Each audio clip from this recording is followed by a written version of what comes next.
All right, welcome back to Black Lodge Trivia Night. This is Art, and we are continuing our Lord of the Rings Online book quest. We last time finished up Volume 3, Book 8, and we were basically ready to do Volume 3, Book 9, but I spent a little bit of time, not much, maybe like half an hour, doing some, mopping up some of those quests. I'd sort of gotten quite a bit of side quests in my queue, and I was just sort of going through them, so I was just about to talk to Ethelward, and he was going to start a instance quest. And it's basically we're going to go kill some orcs. I have taken to the battlefield, hoping to inspire and reassure my people. We fight together, and I wish to witness firsthand your ability in combat. So part of the ongoing story with Reeve Athelward of, I forget what the name of this town is that he's mostly concerned with his town itself and not the outlying groups. So I think this is part of his no, I'm in. You have done well. Okay, so we're going to stay with him while he patrols. He wants to show he can get his hands a little dirty. Let's see, it's been some time since I've taken to the battlefield in person. The enemy impedes our path. Awe me with your display.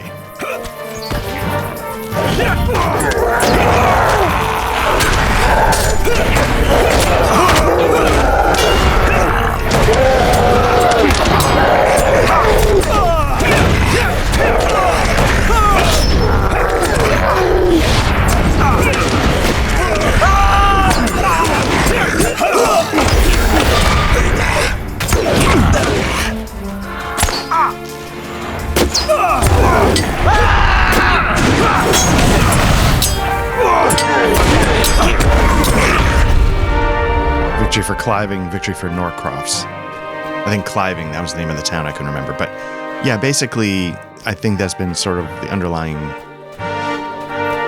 gist of some of the side stories. I wonder whether we'll ever truly reclaim the Norcrofts from our foes. So, yeah, and I warned the farmers they need to, flee, muster determination, new foes have appeared.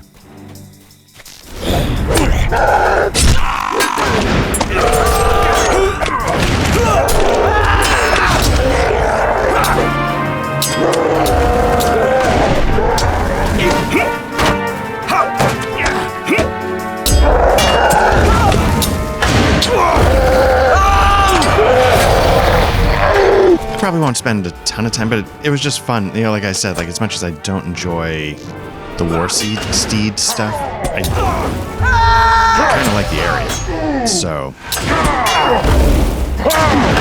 definitely not averse to none can catch me in combat. All who try are fools. I'm not averse to, pulling a 7-hour ass session to enjoy some of this. You have a rather interesting fighting style. Quite unique. Alright, we've come far enough. It's best we return to the city.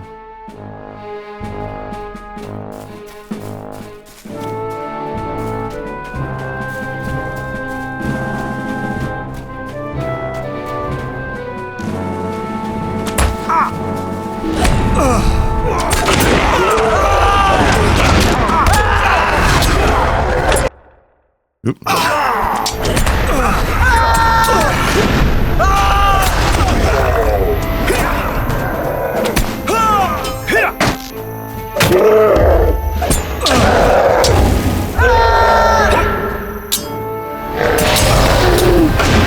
Again, last time I was having brutal, it wasn't as brutal as maybe the time before. Okay, victory for Cliving.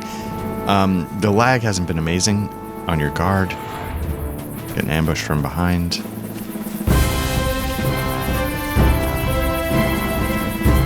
There's movement to the east, more worthless scum, no doubt. So we'll see how it goes. Right now, it's not too bad.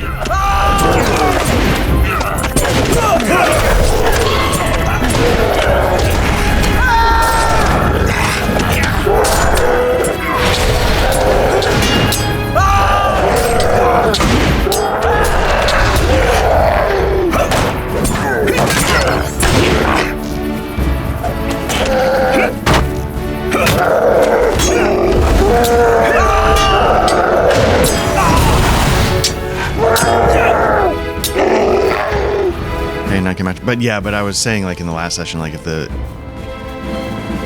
the lag more often than not is like it was like a couple sessions ago, like, I don't know if I can... Okay, how foolish of me, I've not tracked our finishing blows, whatever.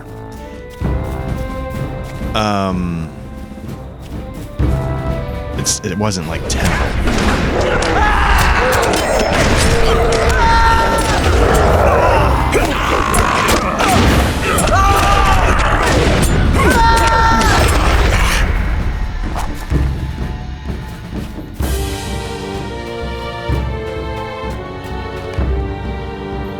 All right, we're done. Thank you for your help.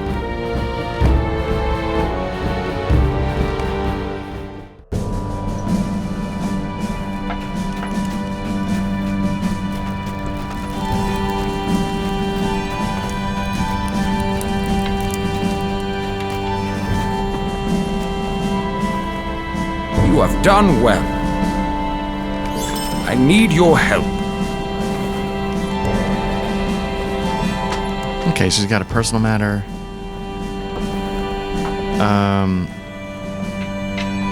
He wants his second eldest daughter to receive training in being a shield maiden.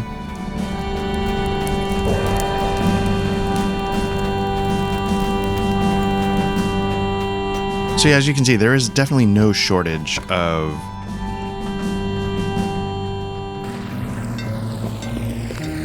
side quests here in this area, in this general area, and you know, I've again so far found them mostly engaging.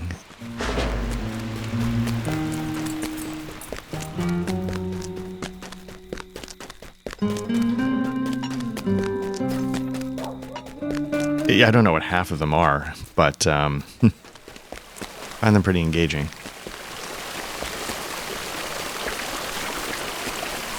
I mean, that's not entirely true. Like, when I skim them, when I take them, I get an idea, and I sort of piece together the overall picture, but...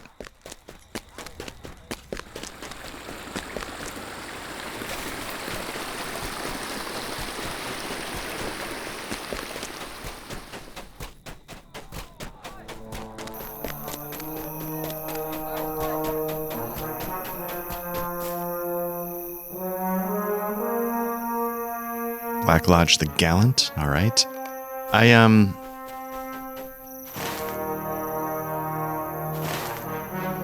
feel like some of these I was pretty close on. I've got like Overwhelming Order, which means I was reclaiming weapons.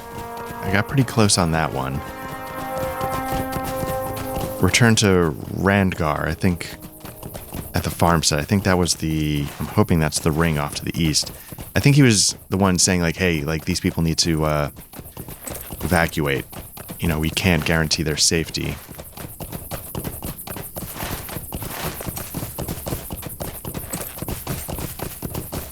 Outside the walls.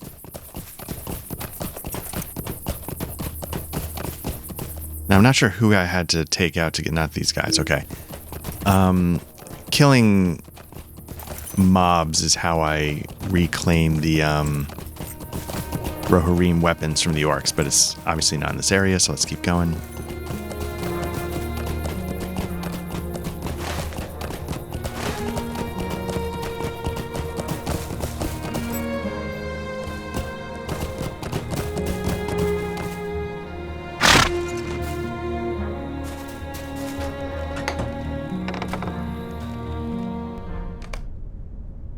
Randgar is nowhere to be seen. Signs of struggle are visible here. Now, this isn't good.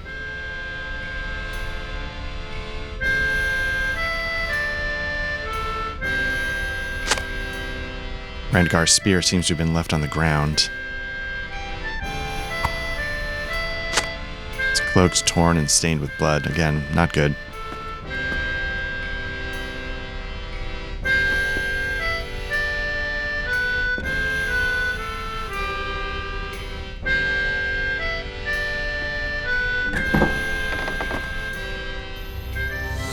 Pop this really quick.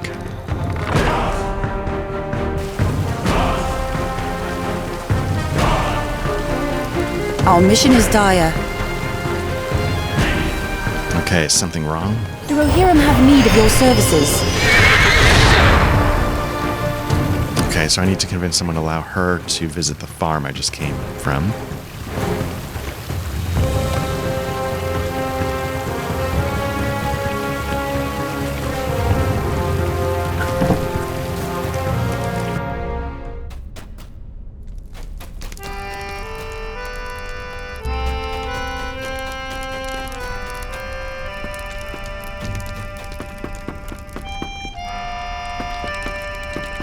Is this like her father?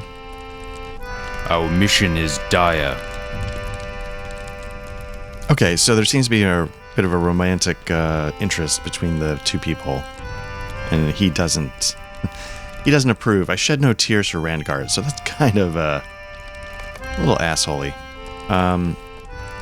Okay, so I'm allowed to escort his daughter to say farewell.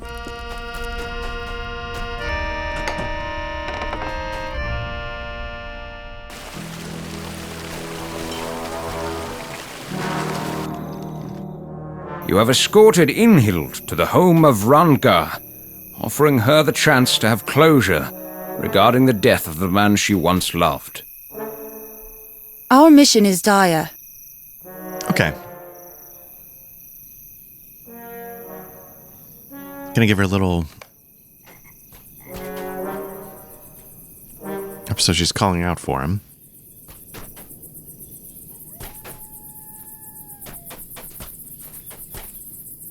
Where are you, my love? Oh, how I miss you. Oh, he made it. It's good to see you, my love. I cannot believe it worked. Oh. Will you aid the Horse Lords? Slightly more successful attempt at the Romeo and Juliet twist. They've known they couldn't be together. So they devised a plan to feign death. Yeah. For our scheme to work, we would need an outsider to lend help. That was you. I'm sorry to have deceived you, but it was the only way to ensure that you'd be genuinely convincing. Don't wish for it to be this way, but we had no choice. There's one final matter that needs to be dealt with. Please speak with Inhild. She will explain.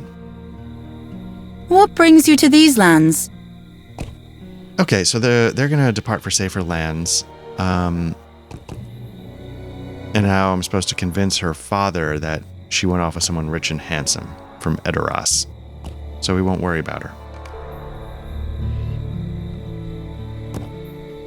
Yeah, I remember I had an English teacher back in high school when I first read Romeo and Juliet. The story for Romeo and Juliet, it's a classic heartbreaking romance, etc. The story is intensely dumb. And, we were roughly the age of Romeo and Juliet when I read it. Because, they're like 13, 14, 15 years old. They're young. And I remember the English teacher saying, if a middle-aged man from the church convinces you to enter into a plot where everybody's faking their own death, hard bail, get out. It's probably not a good plan. What business have you with the Rohirrim? And then she's like, and if you're going to do it, you tip off your partner. tip off your scene partner that might, and hope that they can sell it instead of letting them actually think. What do we got here? Bracelets? A robe, which is light armor. Not going to do that. A cloak. I might lose some health here. I'm going to get some agility, but it's a bump in armor, so let me choose that one.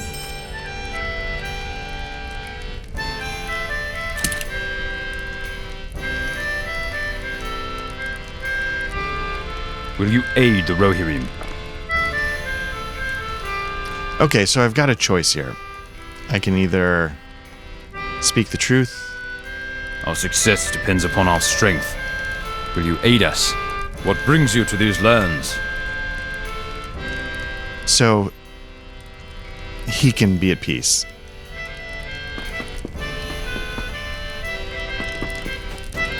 Because it's not unreasonable to believe that, given older times, they might not see each other again. Traveling is dangerous. There's war coming. Travel is slow compared to a modern day. So, why not?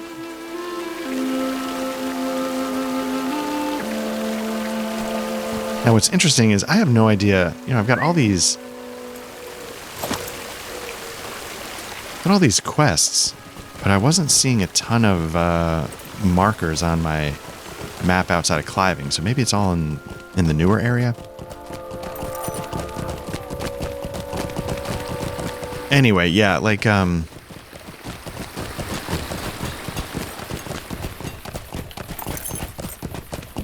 but yeah, Romeo and Juliet, like this, like 40-something-year-old celibate priest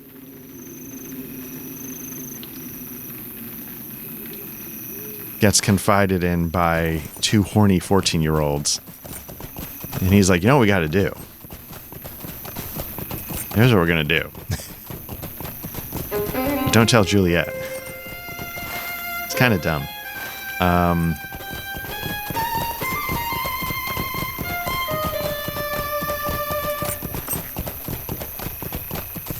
Yeah, Romeo and Juliet, that stone-cold classic of a tragedy that stood centuries of time. Not a fan. You know, some of his other plays I genuinely enjoy, but not that one. So I don't know where I'm going.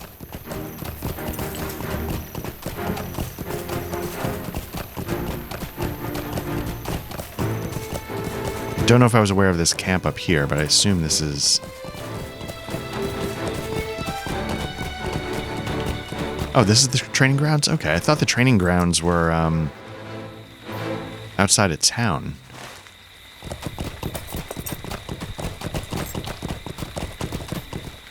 We must stand by while the minions of Orthanc spread their influence. This road leads to death. We should return to Edoras. I'm not training her because I do not enjoy any of that. So let's get out of there. Let's cut straight south. One, I don't enjoy those mechanics as I've whined over and over and over, but two, let's keep moving. And who knows, like, you know, maybe that's the side quest that develops into all these intricate plots and stuff, but...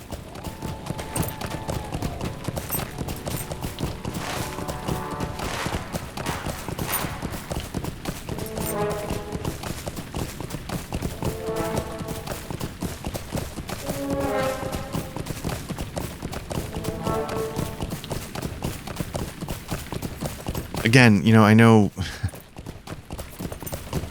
aging graphics, but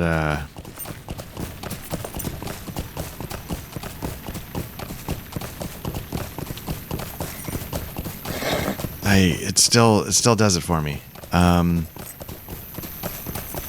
not looking for fidelity, but this is hitting enough right notes to be successful in the more important way, which is immersion.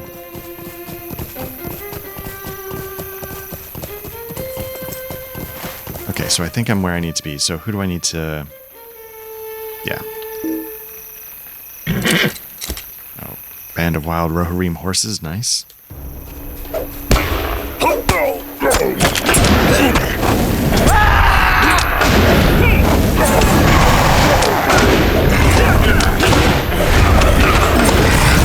are the weapons. Now I still need pieces of armor.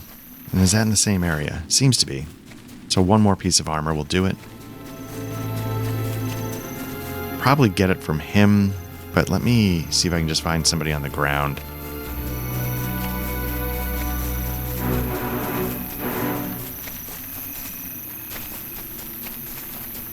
There we go.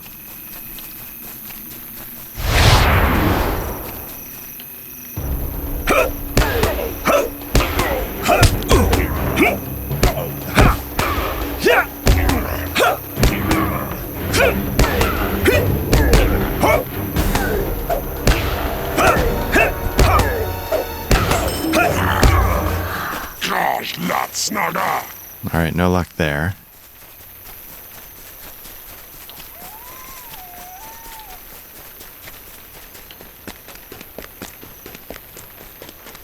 Ah, fine.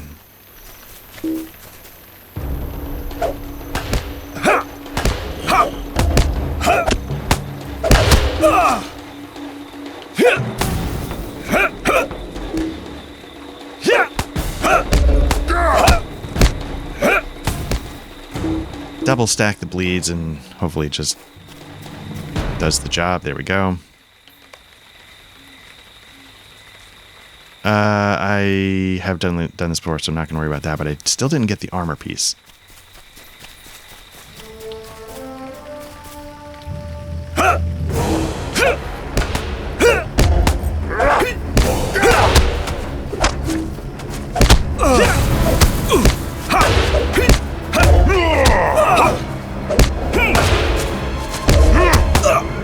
Okay, so that should definitely do it.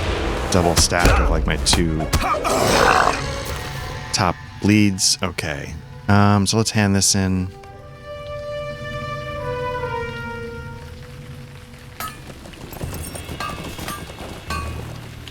All right, level 79 hunter. Nice.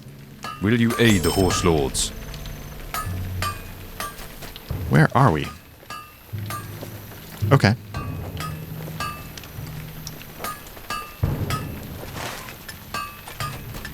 So nice. Okay, so that one doesn't, that sort of is all wrapped up. That's good.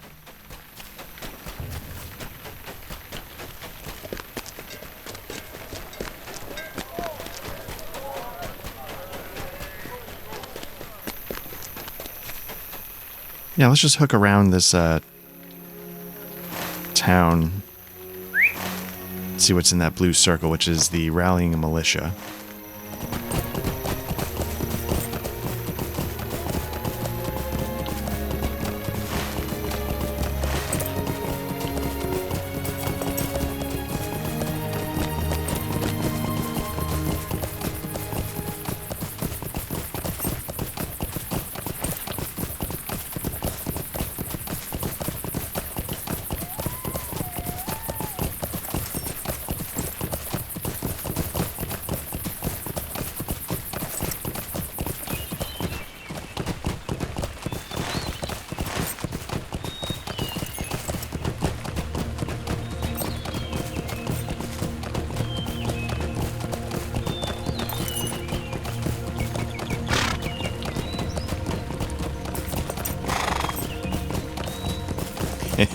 This is how you start down the path of a 7-hour session.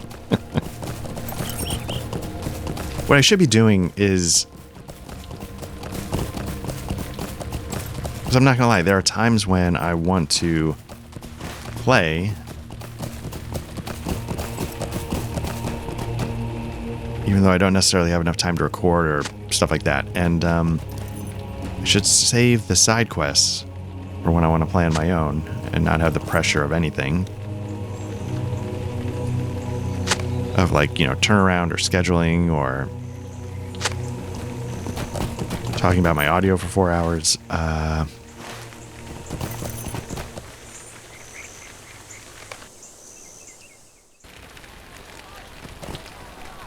What brings you to these lands? Okay, nice. I'm glad that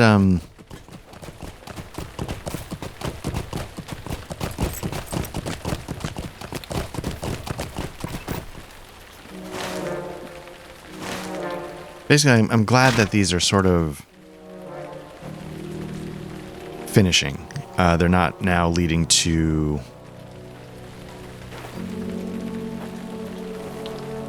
five other quests in the chain. You know what I'm going to do? I'm going to...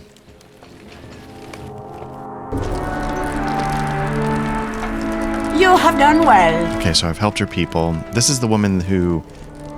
lost her son and her husband, and then the guy who's kind of responsible for both said, hey, do you want to get married? She's like, get fucked, man. Can you help me with this? Sudden farewell. Yeah, so she's saying Reeve Athelward, the person who proposed, has abandoned us. And then one of her aides to her husband is looking to take off, probably to go fetch help. And so I'm to aid him in his prep. So we'll see again how involved this becomes. I probably won't be like, if I have to gather 7 berries and then go collect 4 water skins, I might not do that. But I think he's on our way out of town anyway.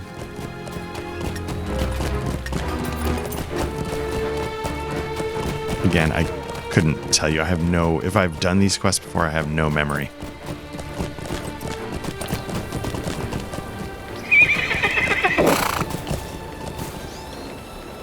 Our mission is dire. Okay, so talk to Haralof. Leof.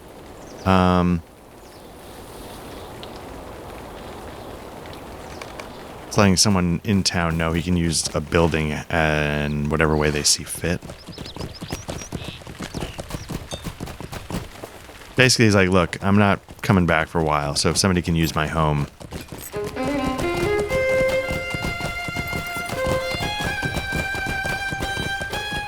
What brings you to these lands? Okay, so yeah, he's going to find some trustworthy folk, some refugees. That's a noble...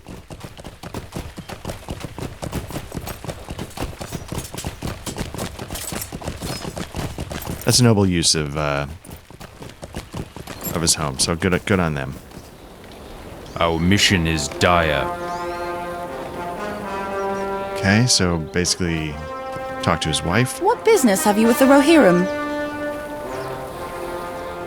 Okay, so she's like, hey, I want to give a gift to my friend. I hope she understands why we... So it's not quite as bad as gather 4 berries, but...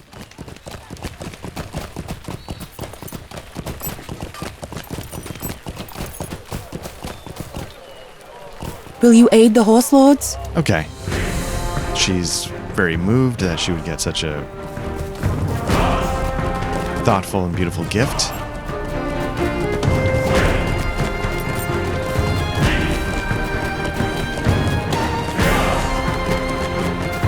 Let's see what the sun wants us to do. Our mission is dire. Yep. You know, you could have all... My parents say that strangers might be dangerous. So now I'm going to tell the captain to take care of his doll, which is a very in character for that age of a child. But again, could it have been mentioned?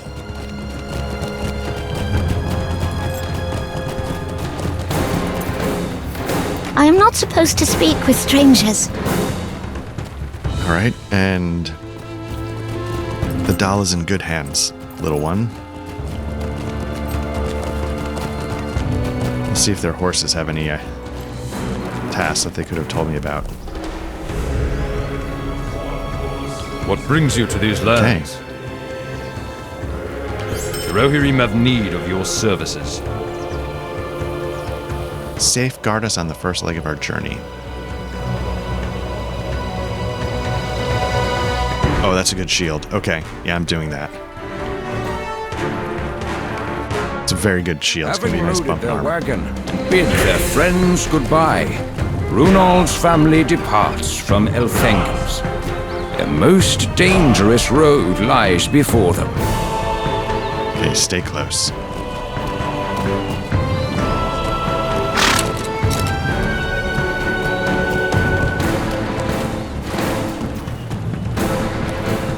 Now, my obvious fear is that this is meant to be a war steed. Oh, maybe...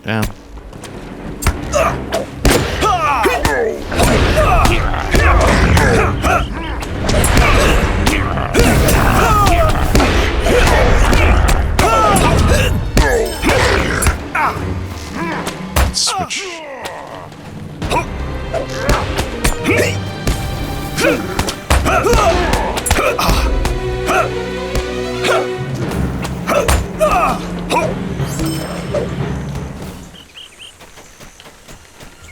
Okay, unlike most NPCs that you have to defend, this one is not stacked in terms of morale. You know, usually it's like when I was with the Athelward, you know, he had like 15,000 morale. This is only 4 grand, which is not, that can go south pretty quick.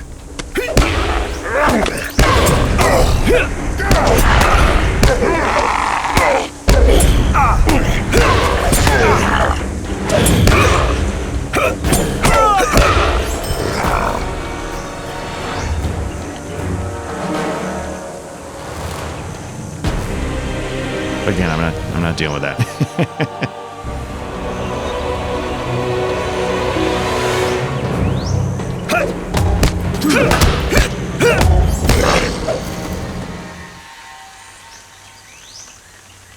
Now, do they recover morale?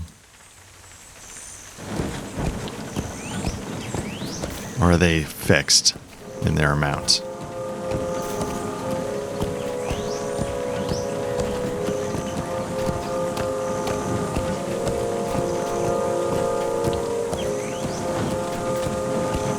Won't they give up? I hope this is the last of them.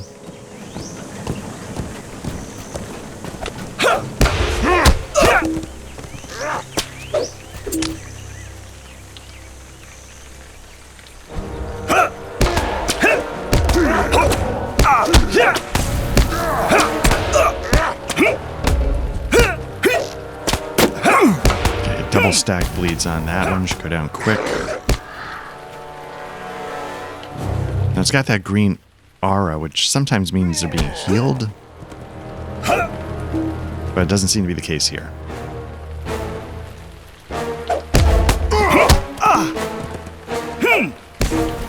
Okay, that bleed should do the trick while it's running around. But, one more notch. You got it in you? Yeah, there we go. Seems safe to continue onward. Again, I don't want this quest.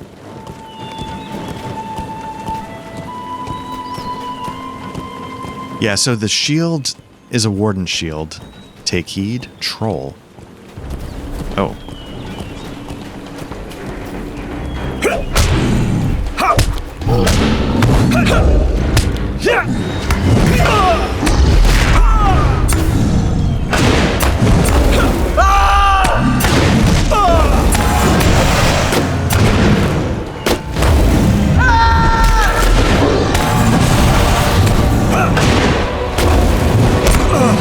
I was gonna say, I don't see any other... Whoops. Onward, we'll be vulnerable until we reach the trader's outpost. I was checking behind me to see, like, you know, was there... While the troll was coming in, were there any orcs flanking? Turned out no. But yeah, I think the warden shield is going to be like a potential bump of at least like 100 or 150 in armor. We've made it. Trader outpost is just ahead, because obviously that's the thing, right? You can have like a billion morale, but if you also trade off some morale but have armor and dodging and agility, you know, maybe in the end the result is better with the other stats boosted instead of just your health. Okay, we've made it. Okay.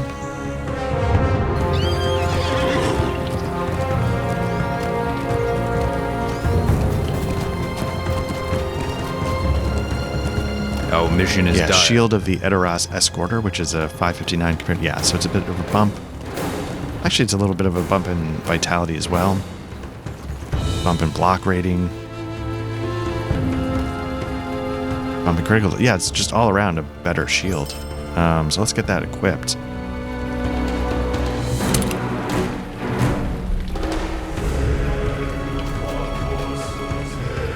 You have need of our assistance. I should sell these maps to Breland or whatever. I don't need them, but...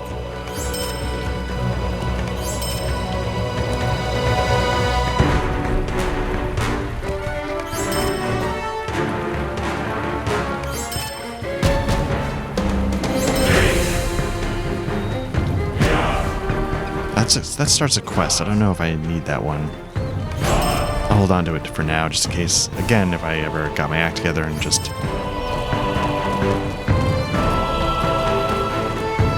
enjoyed the side quests on my own time.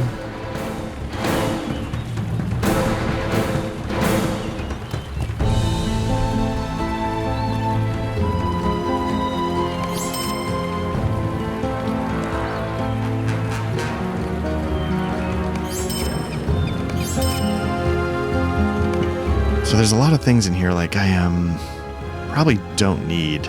Probably should store the fine gray company.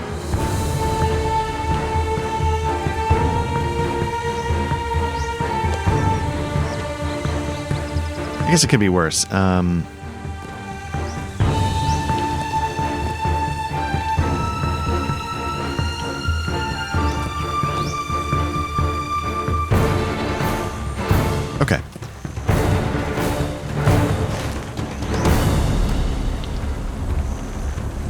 got some things going on here to the southeast.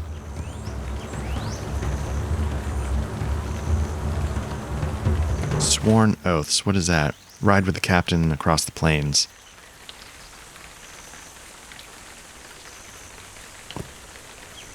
There is a good chance I do not do that one.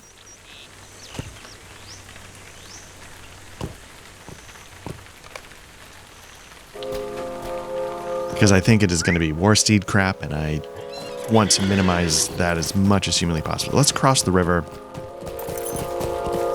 See what's going on to the southeast.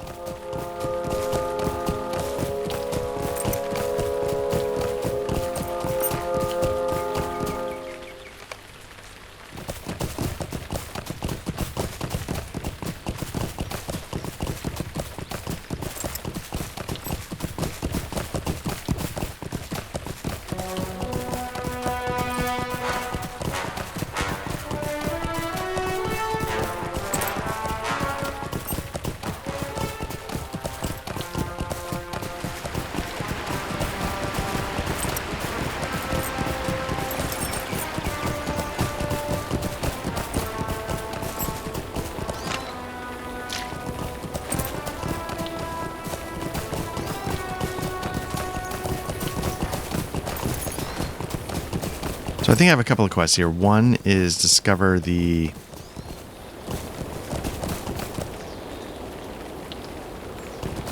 leader of this camp. But I thought I saw a couple other rings.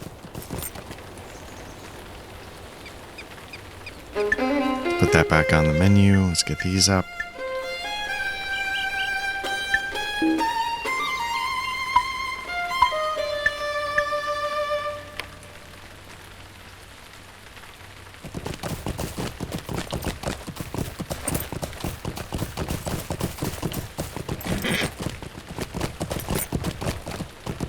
Yeah, this is a real presence. This isn't just some,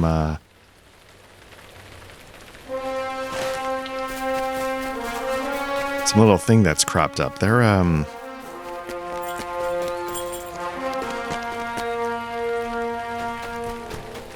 here's the leader. Smell something. Man flesh.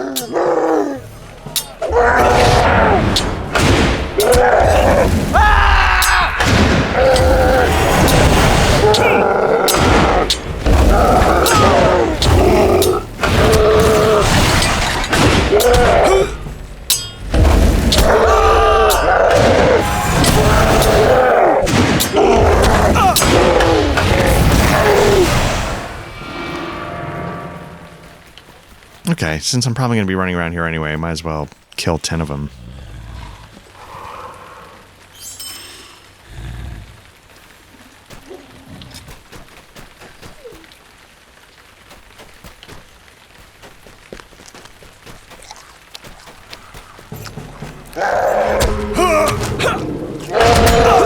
I thought there were other quests here as well.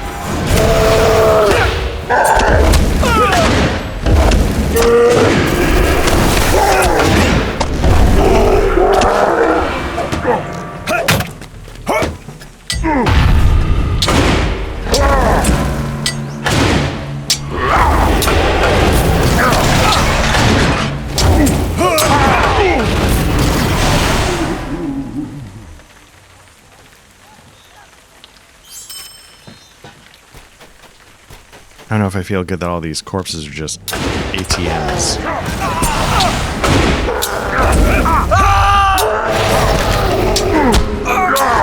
Oh, maybe, okay, maybe it's further southeast, southwest.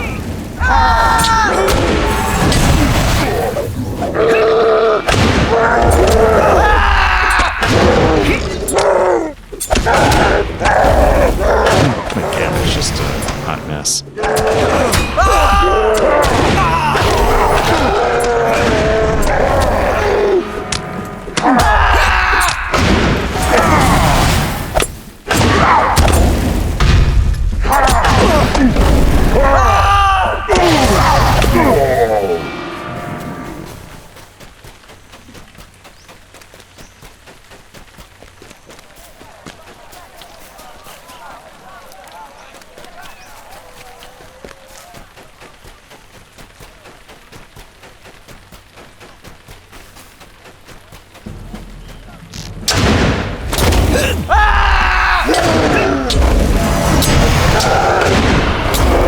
Sky Black Arrow. That's a cool name.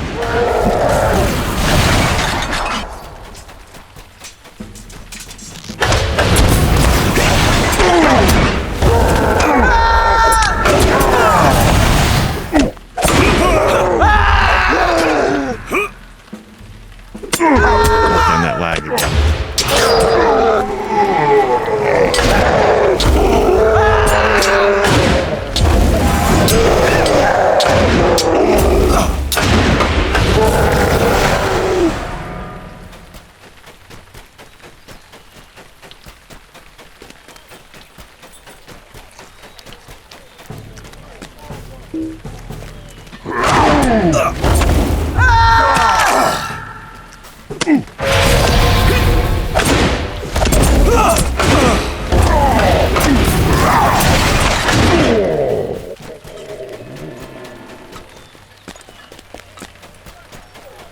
All right, let's get out of here. Let's see what's further to the southwest.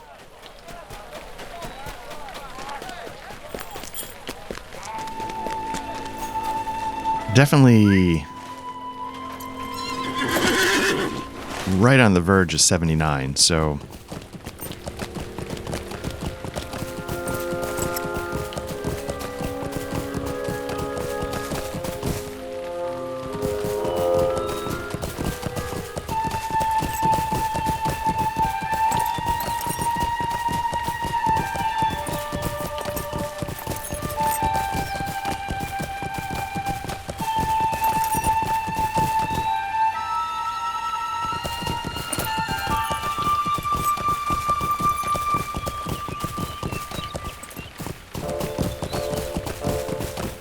in here, isn't that the same?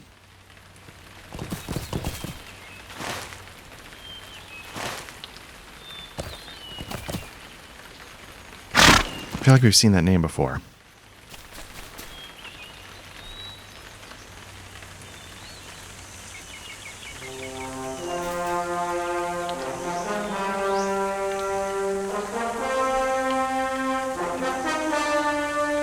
Okay, so I'm supposed to lure them with bait. Oh, these guys are not in good shape.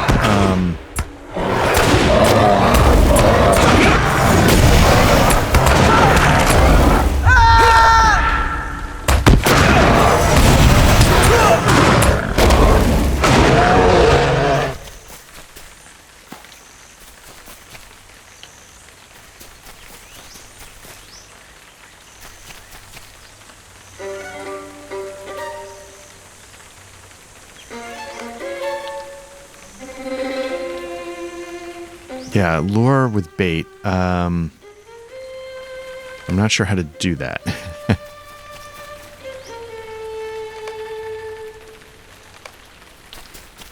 There's another one. Whoa.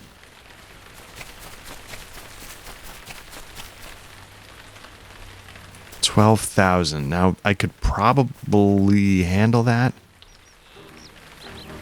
I don't know if I could handle...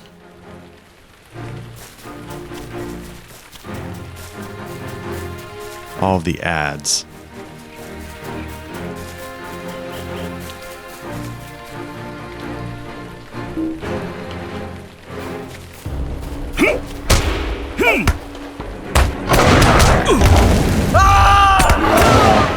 Although again, I like the idea of like these watering things you gotta be really careful of.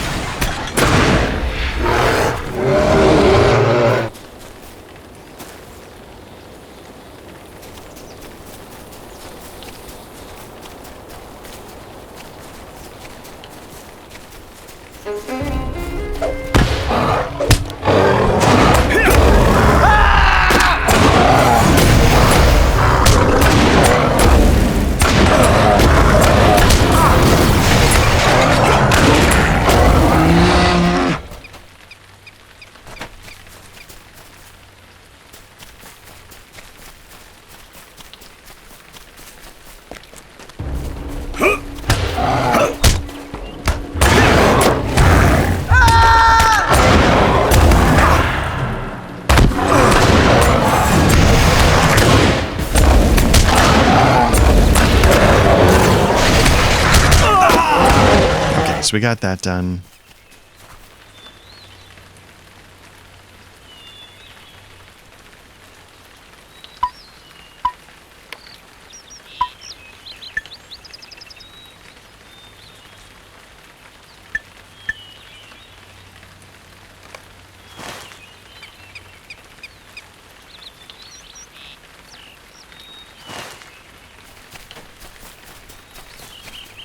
What business have you with the Rohirrim? The Rohirrim will need your aid.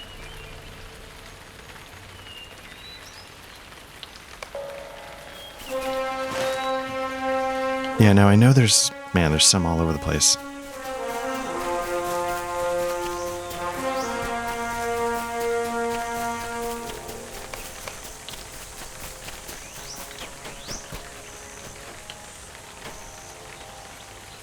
It's an ideal location for sounding the horn.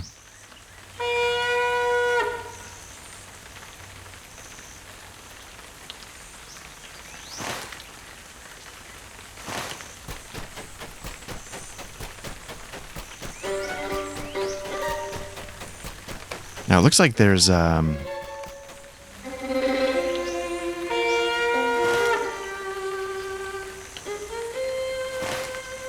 stuff they want me to do up in the mountains, which could be interesting.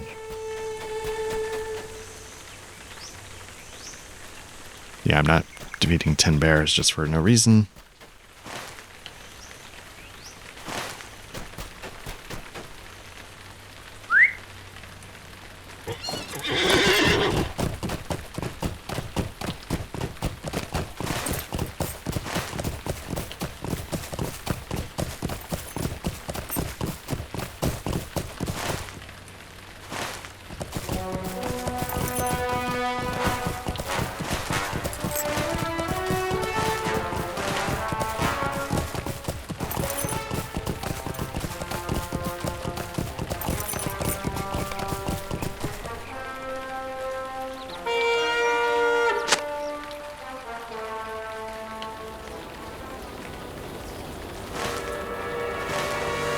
You know, I'm not sure.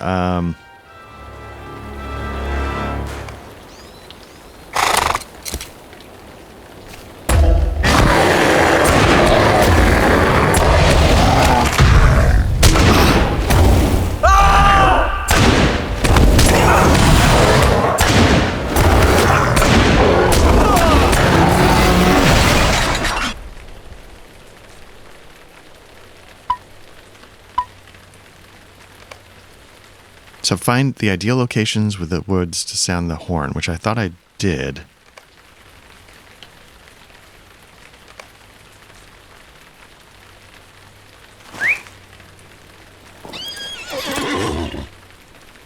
Or did it just not count the first couple?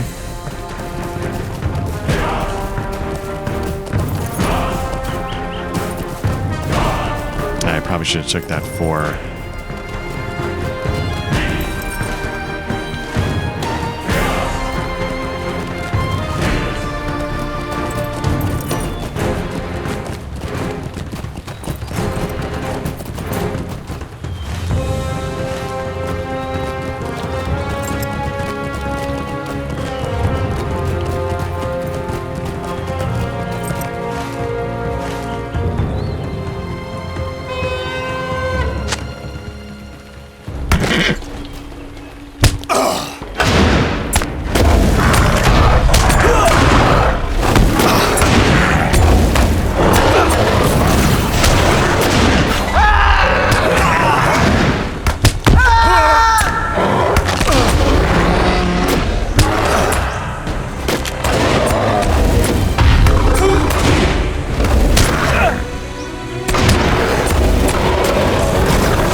So I guess I just didn't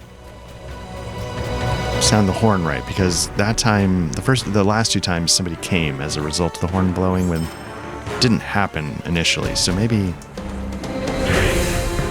Uh-oh.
let's try this again. Maybe...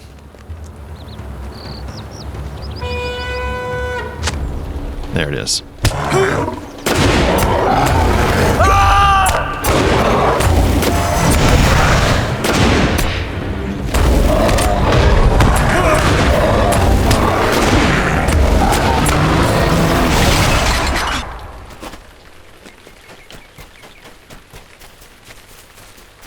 All right, this might be the one that puts me over the edge to 79.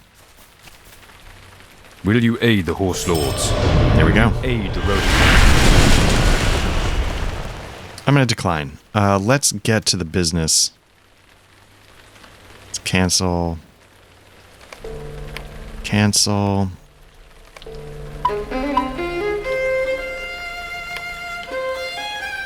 Cancel. I don't get out of bed for anything less than a white level quest. The main thing is, though, let's now get to it proper.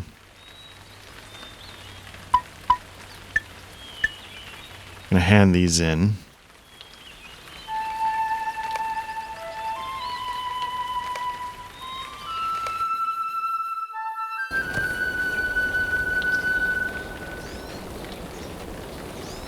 Will you aid the Horse Lords?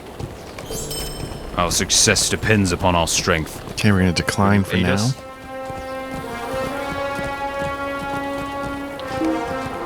Nope, it's too close. Who are we handing this into? Return to the guard captain.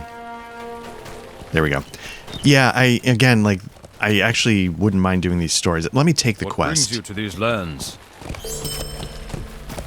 And then, yeah, if I have some downtime and I'm just getting an itch for a little Lord of the Rings Online, which happens quite a bit. The Rohirrim have need of your services.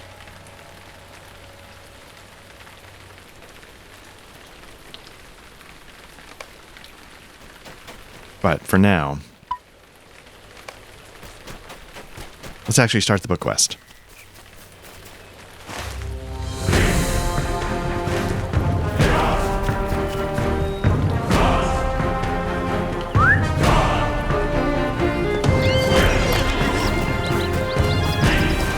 So we need to get to the Entwash Vale.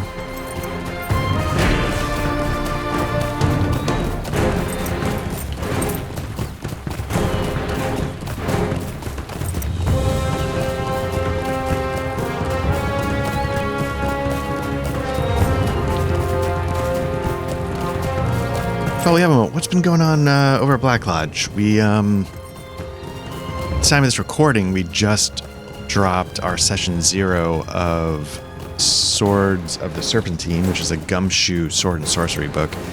Matt and I are going to need to fill some time while Patrick has a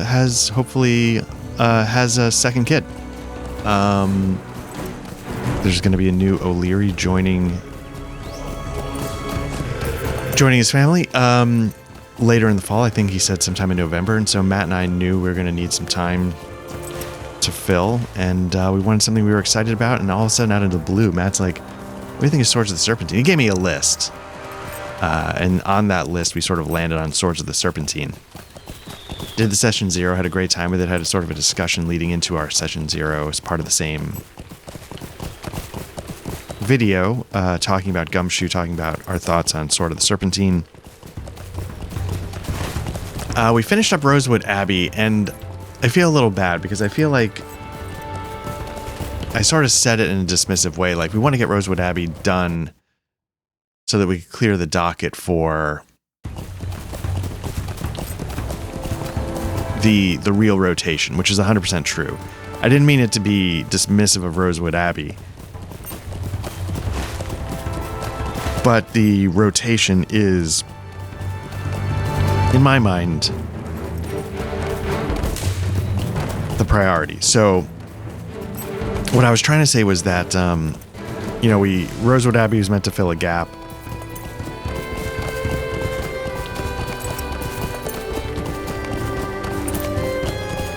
And it did, but it wasn't the same kind of priority as the rotation game, which is Matt Simbram. So, we were on our third session, but I ran it poorly. And I don't necessarily mean in terms of... I mean, definitely on some level because of the rules, because we didn't use half the mechanics that we should have. But, pacing. Really, it was pacing. So that we ended up just essentially playing Rosewood Abbey for an hour. And that's not a fair assessment, because at the end of it, we were like, yeah, it was okay. But that's not a fair way to judge a game. We didn't have to do it in an hour. I was surprised that it went that way. I'm pleased to make your acquaintance, my friend. Yours is the second party I've encountered who sought Uruks. And to you I say what I said before. The Uruks have all been destroyed, and I saw no sign of any other living things at the site. The news brought great sadness to the three we encountered. The man was Aragorn, son of Arathorn, and his companions were a dwarf, Gimli Gloin's son, and an elf called Legolas. Speak to my man Eothane if you want to hear more. So obviously we're getting into the part of the story where the Fellowship has splintered. Frodo and Sam have gone their way, and Pippin and Merry have been kidnapped, so Aragorn, Gimli, and Legolas are on the hunt to rescue them. Yeah, so let's get into it. If Eomer, my commander, wishes me to answer your questions, I will do so. Ask what you will and hear my answers, whether they give you joy or sadness is no concern of mine. So I could go through... I feel bad, like, I tend to read all these things out loud and then my voice goes, so... The three hunters lived when I left them. Right, because Eomer, yeah, he encountered them as they were traveling, right. No Uruks escaped the circle of my riders, but it's possible your friends may have escaped before we closed in. It's a small chance, but it is what Aragorn hoped for. And perhaps his hope was more than hope, and there was truth in it. Eomer makes a wry face. Perhaps, but Eomer, Ormond's son... hold on. Perhaps, but Eomund's son, put stock in cold steel and sunlight on the plains. Without some unlikely Dwemer craft, I fear the halfling friends Aragorn sought met a sad end. The three hunters, however, lived when I left them. My men caught up with the Uruks just outside the eaves of Fangorn. To the northwest, their leader, a fierce Uruk whose name seemed to be Ugluk, if the panicked words of his fellows can be trusted, fought me blade to blade after I dismounted. I proved the better swordsman to the pride of Eomund and the shame of whatever disgusting lout claimed to sire Ugluk. Ride to this site and look for signs of your missing friends, or Aragorn and his two companions. If my men and I are still here when you return, you are welcome to ride south with us to Edoras. So here's the thing, Ugluk, is that a name we know from our time in Isengard? I truly don't know. I feel like I've said that name before, and I don't recall why. Now, here's a Forge Master. I don't know if anything we have is... Greetings, no. friend of the Rohirrim. I feel like we had just reforged recently, so... Anyway, so to Rosewood Abbey, like, I feel like we didn't give it a fair shake. Like, genuinely didn't give it a fair shake. Now, having said that, I still really, really liked it. And Patrick made an interesting point. He's like, this made me want to play, like, Days of Old, which, again, is sort of like a unfortunately named game that is like a dark fantasy that takes place in the Middle Ages. I'm sure I've mentioned it a million times, and I love that setting. So... And he was like, it just inspired me to want to play that again. And I was like, yeah, it kind of did the same for me. Because there, like, I don't, in my mysteries, in my movies, in my books, things like that, I tend not to dig the supernatural kind of stuff. I like grounded stories, but in a RPG, it's all good. And so the premise of the mystery was really interesting, but then I was like, yeah, but if we were playing this in Days of Old, like, a lot of weird stuff could happen. I also, at the end, my main takeaway from Rosewood Abbey is that I didn't necessarily love the idea that the players, once they hit a threshold, can just make up the ending.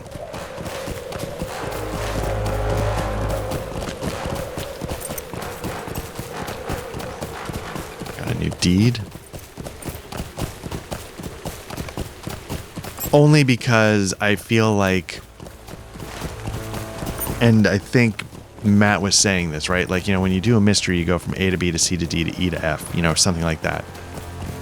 Even if you go B to A to C to F to D to E, somehow you end up at the answer. If you're GMing the mystery correctly, the players can go anywhere, but it all leads to the resolution. And he's like, when you give the players 100% agency over the ending, you sort of negate all of that. Wow, look at this.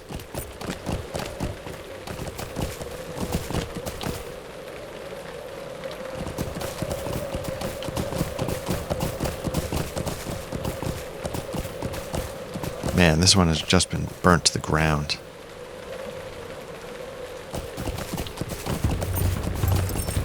Keep saying war is coming to Rohan. No, it's here. That meat hall's cinders. Anyway, the point is that I don't feel like we gave Rosewood Abbey a fair shake. Part of me would kind of want to run it again, trying to incorporate more of the mechanics. But the mechanics are very much trying to imitate the structure, almost quite literally, of The Name of the Rose. Now, I love The Name of the Rose immensely, but I don't know if I need the structure. The reek of the burning rises still from the site where Eomer destroyed the Uruks. I don't know if I need to have the structure be so paramount.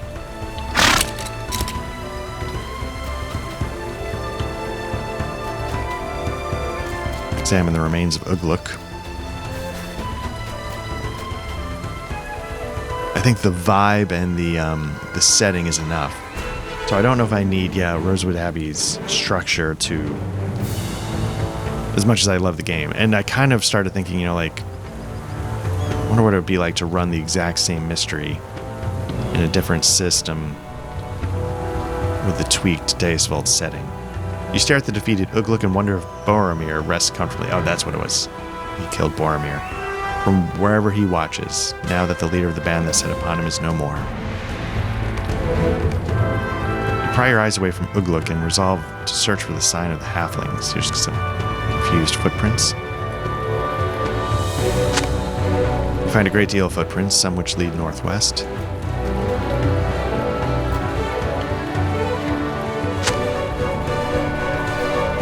These seem to go nowhere.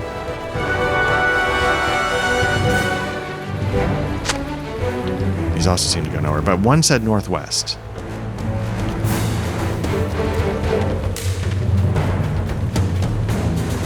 What does Horn think? Will he dare the forest of Fangorn? Say some of those tracks led towards Fangorn? They're likely not those of the halflings, for Eomer was certain no one left the site of the battle without his knowledge.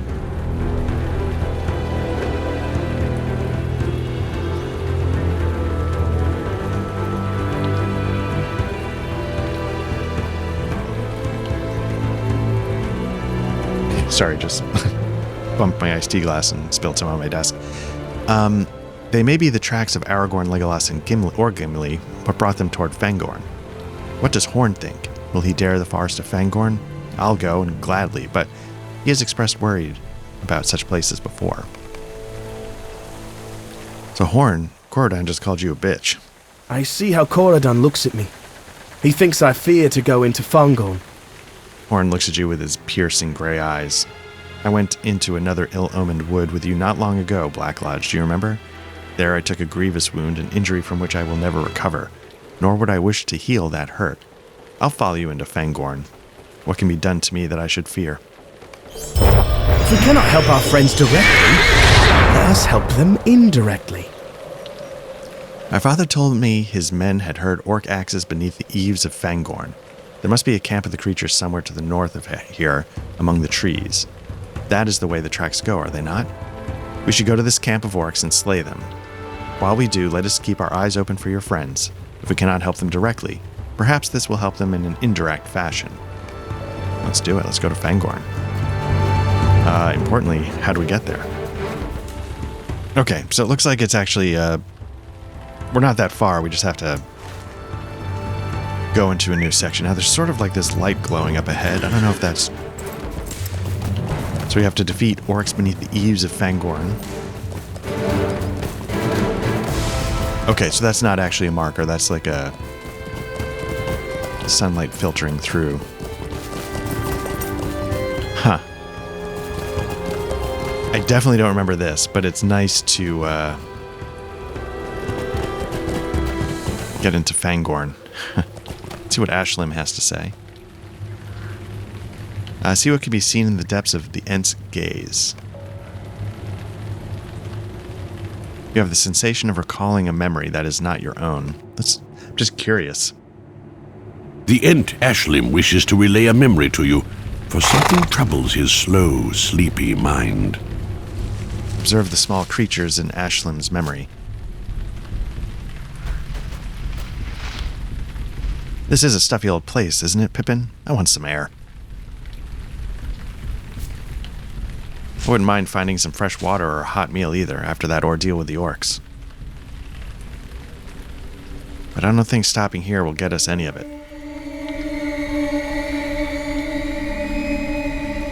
Come, Mary, up you go.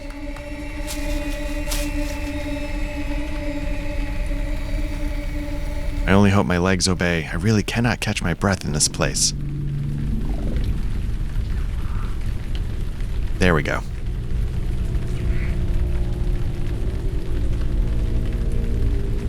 If the maps in Rivendell speak true, we may find a river this way, toward the southwest. Splendid. Try not to get us too lost, Master Brendybuck. The air really is unnaturally dim and dense in here.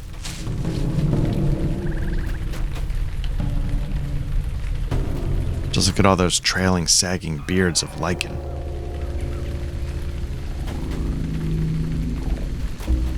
But surely this is not so unwholesome as Bilbo's description of Mirkwood. The sun must peep in sometimes. This place does not feel black or evil. It's just tree-ish. Frightfully so. Then the small creatures were too far out of earshot to observe.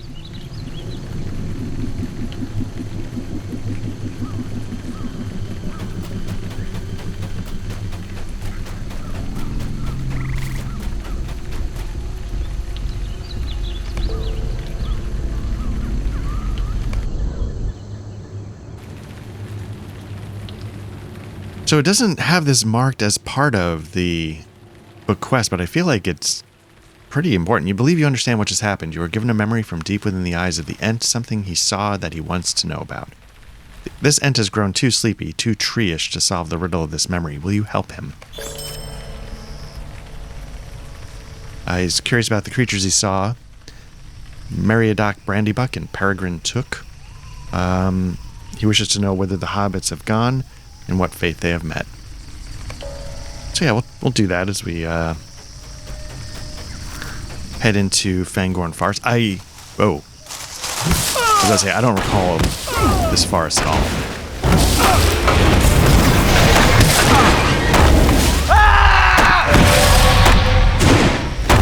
Clearly been here because I think, I should check my old characters, see like just where I am in the book quest. I thought I was past this, but I don't know by how far. But I always liked the trees, like in, man.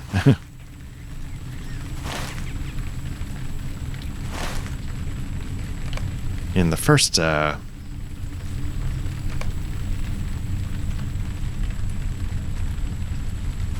the first forest you run to next to the Shire, I always sort of, the old forest. It was always just like a creepy design. So tracking some hobbits, we've got something to the south. Chapter 3 is to the north and northwest. Let's quickly go to the south just to be thorough.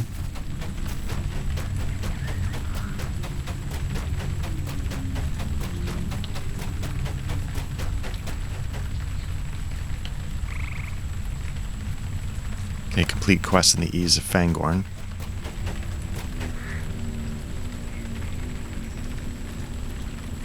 Let's see what this Watch Your Step.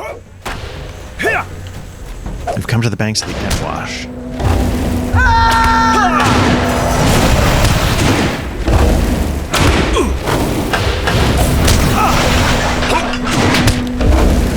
See what this quest is. If it's like kill roots, you know, we might end up doing some of that anyway, so... Small footprints.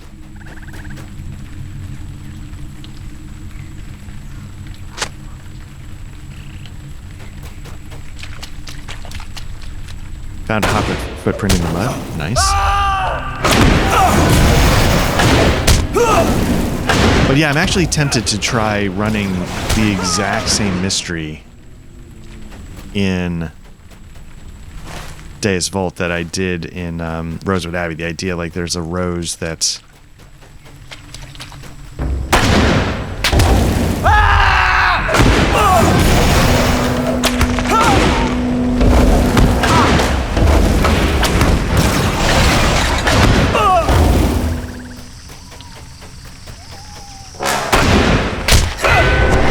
And then give it the Deus Vult twist, which is that, you know, the supernatural stories that people believed in that time were kind of true. Which, again, is a core idea in the CRPG Darklands a little bit, which, you know, again, there's 18 sessions here on the channel. I love that game. There's a part of me that wants to just dive back in because, like, my party got a little borked because they were built wrong. But you can just retire people, and without restarting the game, you can restart a party, and they'll have like all the advantages, equipment-wise, financially. I don't know if reputation. Maybe reputation carries over. So there's a lot of things. It's not like you completely lose all progress.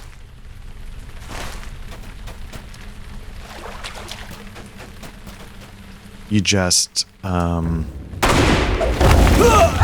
lose the leveling that your old characters have done, but they've also aged and probably taken penalties. And, you know, you don't lose the main story quest progress you've made. Like, that's why I sort of stopped, because I realized I was I wasn't in a position to tackle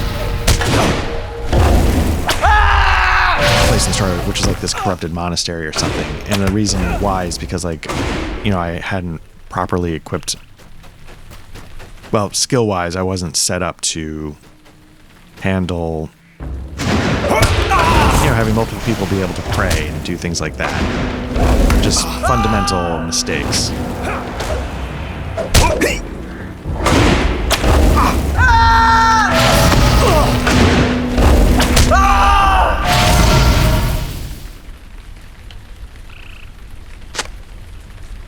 Okay, it looks like a pair of hobbits may have paused here to wash their cares away in the clear water.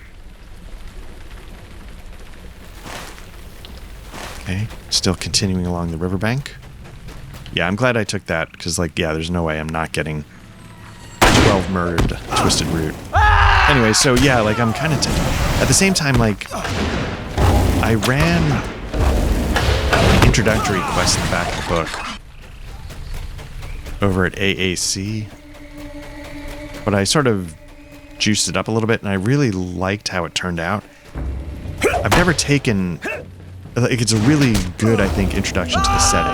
But Patrick has listened to it over at AAC, so I'm kind of... I'm hesitant to reuse it. Matt's never experienced it, but Patrick has, so I'm kind of not sure what to do. Because then otherwise, like... But you could just take, like, this. Okay, we've got a new deed for exploration. Nice. There's 5 areas here. I mean, some of these aren't that interesting in terms... Like, they always say, like, the importance of deeds are to, up your... what are they called? I'll take this just since we're walking around. No, it's not that one. Is it traits? Is that... It's on the traits menu. Yeah, the virtue traits. Virtues. Deeds are important for virtues, but a lot of them are just like getting a couple points, and so I don't know. This footprint points away from the river now, following a low path through the wood. I need one more route.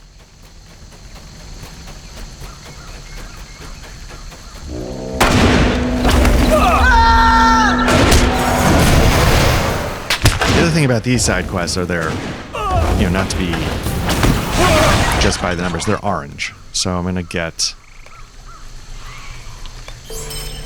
a little bit more, a little bit more for my efforts, I guess.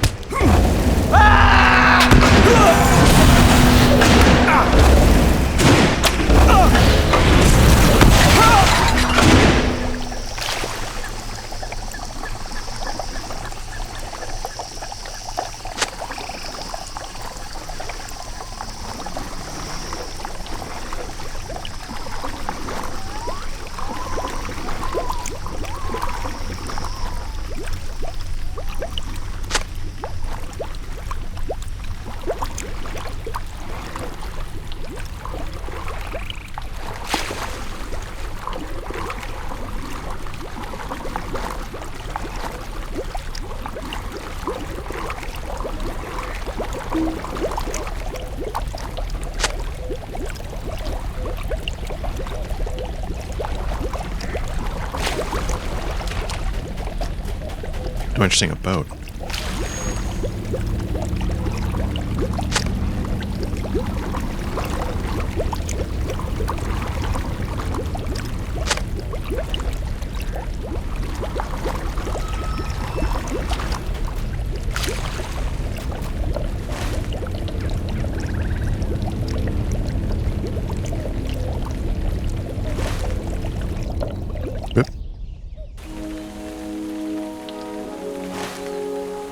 Oh, I see. It takes... Okay, okay.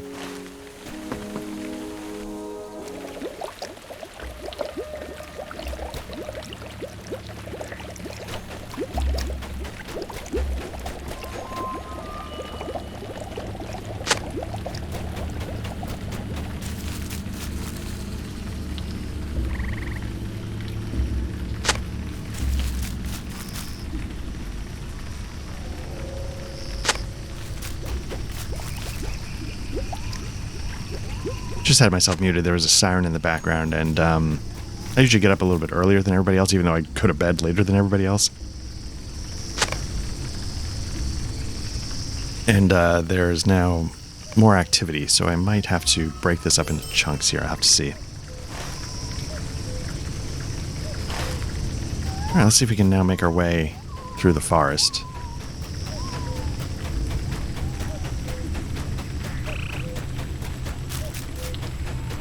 Like, yeah, the thing I like about the trees is I genuinely sometimes have trouble picking them out. I mean, obviously when they start moving. But it always sends like a slight chill when suddenly one starts moving in the distance a little bit. I'm like, oh, alright. And of course, in the old forest, they're all signature enemies, so they can... Maybe not all of them, but they can be tough.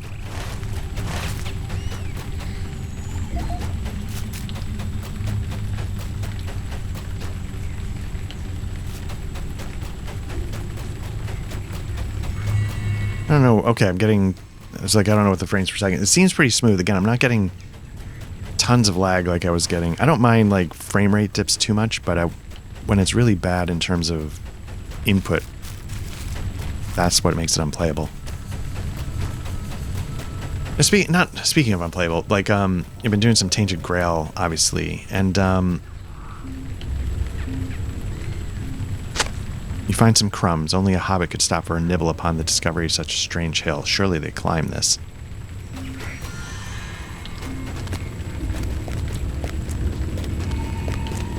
It's one of those things where I'm getting nervous, like, do I actually need to record every single moment of that game? Or is it one I need to, like, check in with the way I was doing, like, with X? Which I should get back to at some point. You know, where every moment is not that interesting, but at the same time, I'm really... so it's twofold. Like, I'm really enjoying it. Oh. Just gonna finish my thought. And if I don't record every moment, like I probably said this before, when I treat things like a job, I get things done. And obviously I have not checked in with X in a while, so you can see what happens if I don't. But okay. Gandalf, the White. Well met, Black Lodge. This would be a surprising meeting if I had not known that you would appear at this very spot, around this very time. Come, let us speak at some length. Do make yourself comfortable. Like, there's no way, like, this is like a quote-unquote side quest, but man, this feels so integral. I'm glad they basically put it right in front of you the moment you enter Fangorn Forest, but somehow I feel like this could have been integrated into the book quest just to make sure. I don't know. I wish to speak with you about Fangorn. I have great faith in your good sense, and I'm relying heavily upon it now. I believe your deeds can do much to effect change here in this troubled times.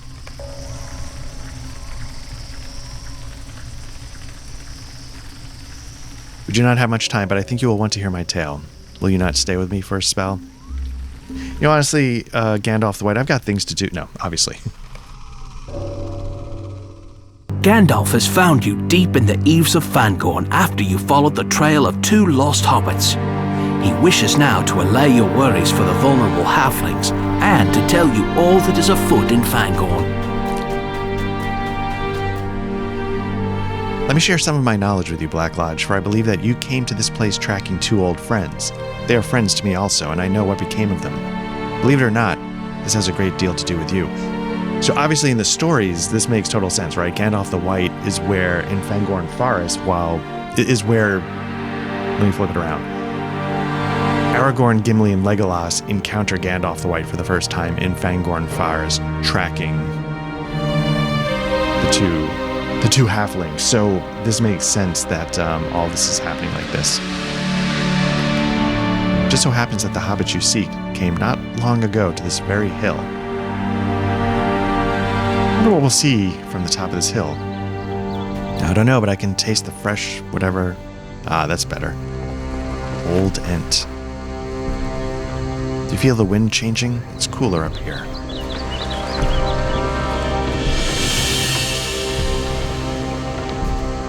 Sunlight will melt, blah, blah, blah. What a pity. I almost like this place with the sun shining upon it. Almost like the forest. That is good. Indeed, how uncommonly kind of you. I almost feel that I do not like you, but let us not be hasty.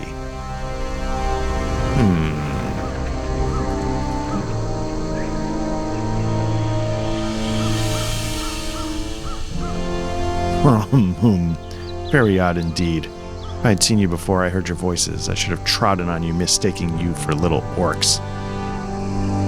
But I'm glad I didn't, for I liked your voices. Nice little voices. They call to mind something I cannot remember. Very odd you are. If you please, what are you? Now.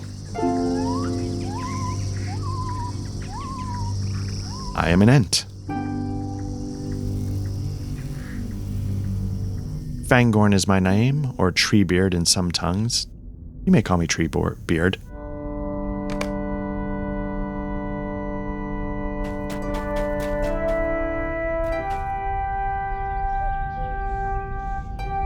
The hobbits are safe with Treebeard, but do you see what I see?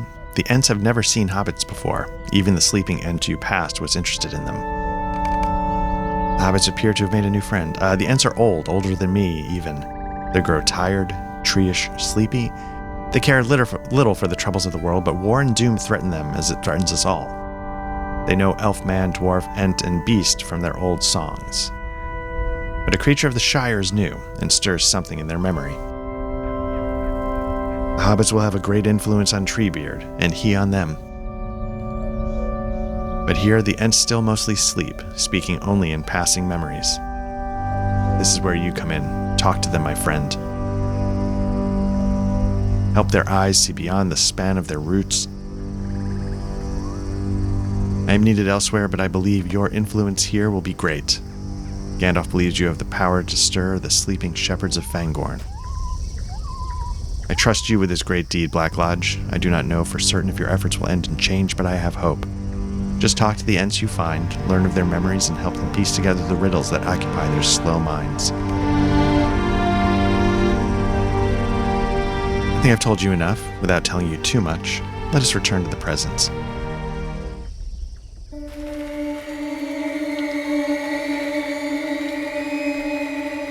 Does that satisfy your curiosity about the fate of the young hobbits? They're in good hands now, safe as can be. I'm deeply relieved that they came to no harm. As for you, you will stay here and do deeds you can. The forest may never be the same, but I believe your actions will change it for the better.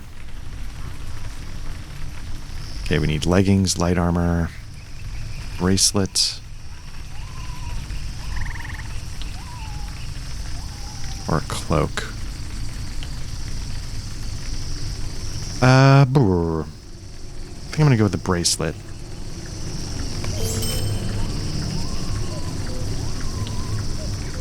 Oh, and one more thing before we part ways. You must not forget about the good Ent who sent you on this fanciful wild goose chase. You cannot start a flood without the first raindrop. Be sure to tell your sleepy friend all that you saw. Farewell.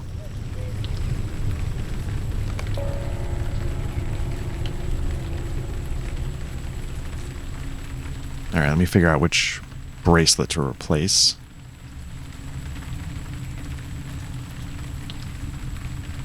It is this one, I think.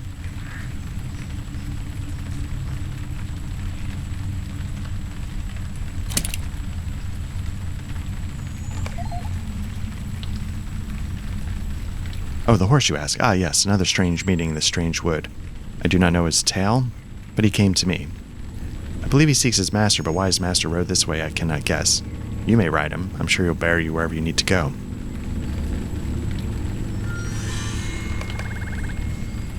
Okay, I assume this is going to sort of fast travel me back to... Yes. The Ent does not speak, but its eyes gleam with a sharp green spark as you relay Gandalf's tale. You did not succeed in waking Ashlam from a sleepy state, but from his keen gaze you sense that you've appeased his restless curiosity. You've done what you could for Ashlam. It's now time to seek another sleeping Ent.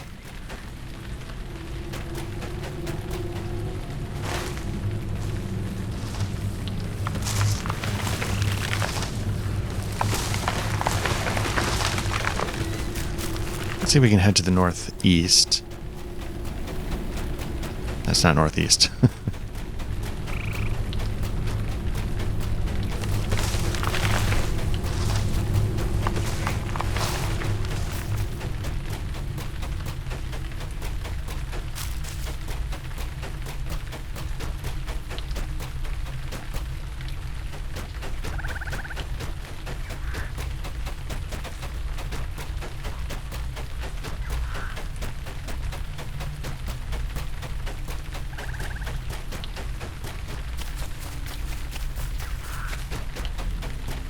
Okay. Let's see where we are.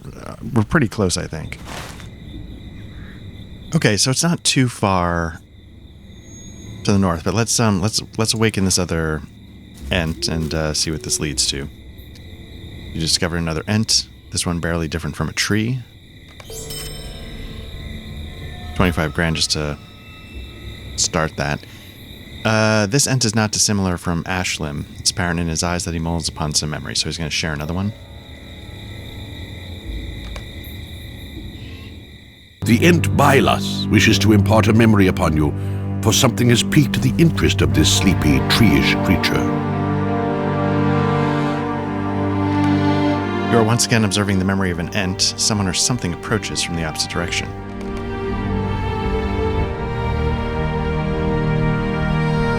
Rustling of sound indicates noisy creatures.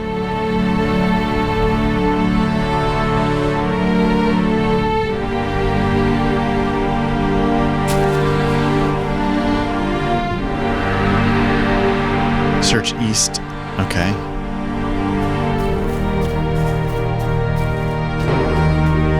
Curse the fools. It says Leomar. I think it's an elf. It's their fault.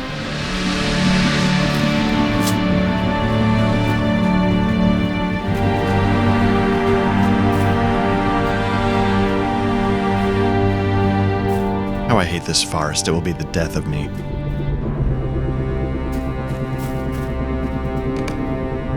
A Rohirrim has limped into the woods, speaking bitterly as he walked. I guess not an elf. The Ent was apparently concerned about the passage of an injured-looking Rohirrim man. You feel concerned for him as well, for you know these folks to be generally good sort. Surely he'll need assistance if he's to survive in the particularly wild forest.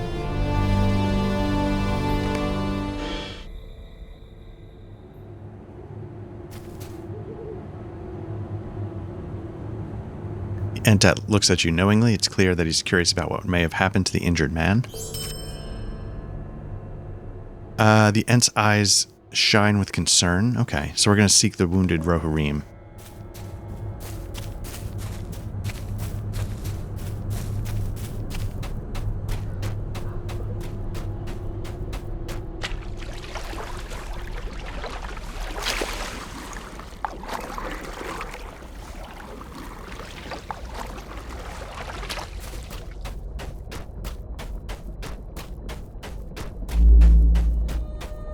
In my efforts to avoid bats, I feel like I'm going to walk into... Yeah, here we go. I'm going to walk into some of these trees. I have a feeling that he's probably... The Rohirrim soldier's probably surrounded by some of these trees.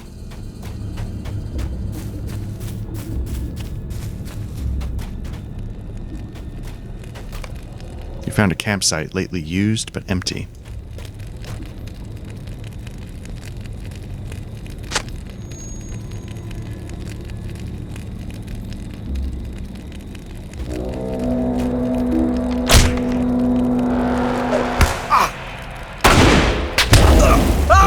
Real curse root. Okay. Seeing it's got like 7,000 morale, so I assume it's some kind of signature. Let's go into a bit of a defensive mode.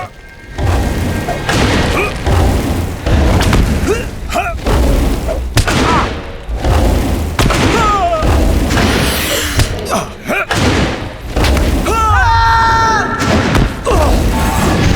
no, it just says normal. That's interesting.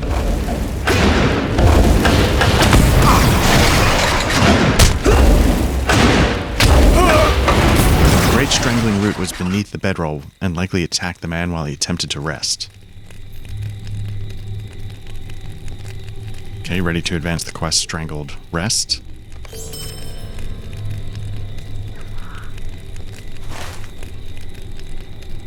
Seems like a bad way to go. Okay, so we're going to continue north now, which is going to take us to the actual book quest. Berry Bush. Do I need to collect these? Starts a quest. Why not? Examine a berry bush. We did. They're not edible. There's only one reliable test for this. Bat guano.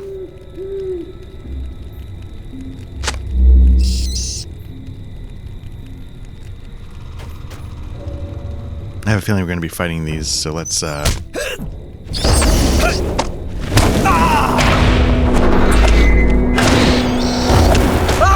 as well pick this up.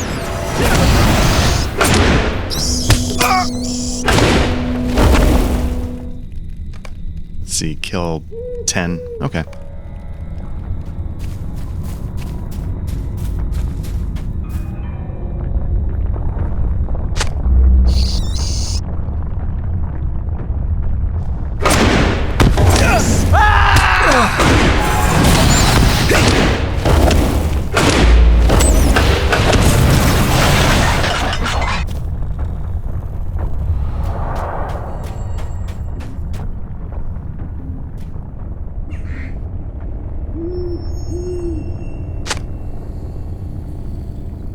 I don't know if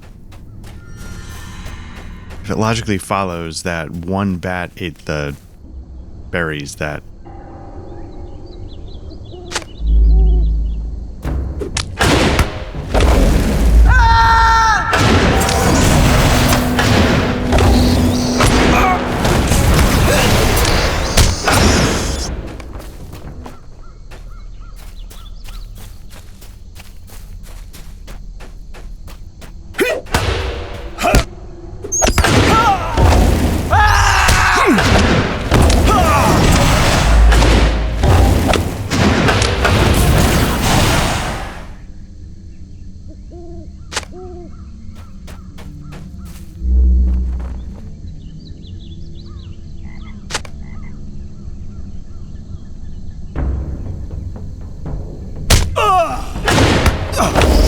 they sort of shot out that sonar wave, and then it gave me a status effect. I didn't catch it in time to see what it did. I was kind of curious.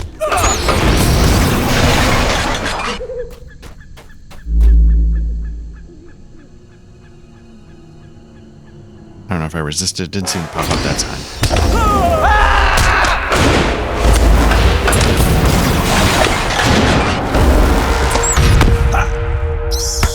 Just had Dizzy, but that was not it.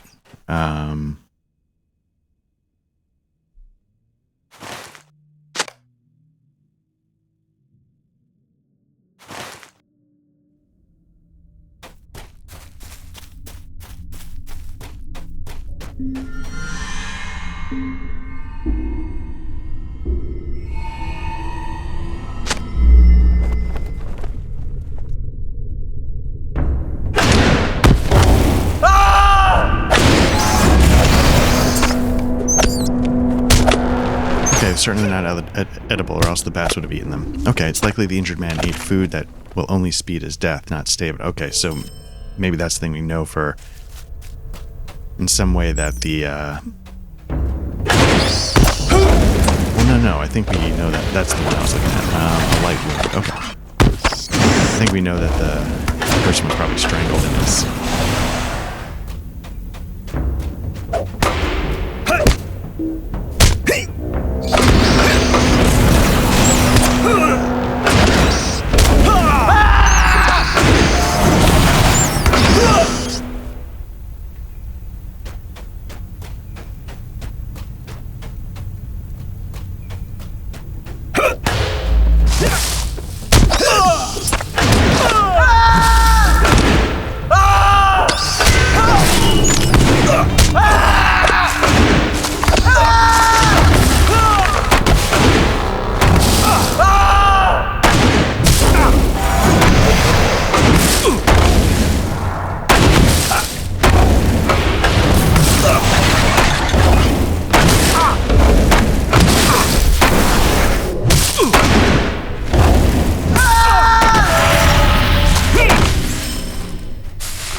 Something's up.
attention. I got down to like 2,000 morale there, so I'm like full healing mode because I just wasn't really looking at that.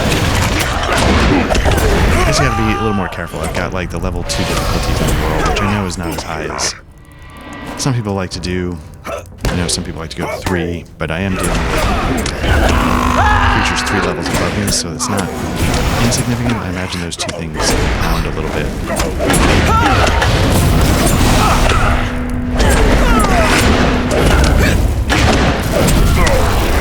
Yeah, I think I tried it at level 3 for a hot minute, and I was like, yeah, this might be a little bit too much. I'm not looking to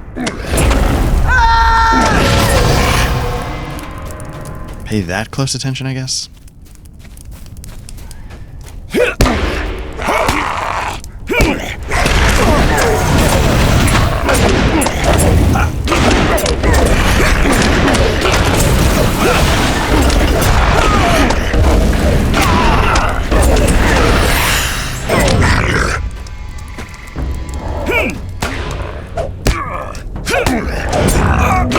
Alright, so let's finish this one up and see where the quest takes us.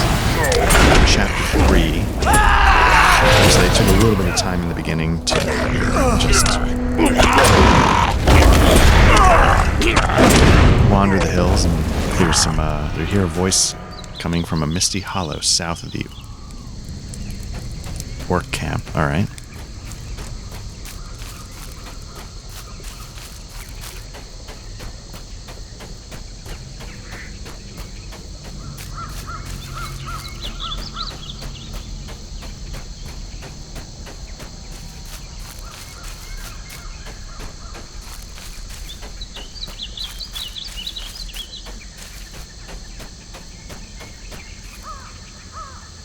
Bald bark.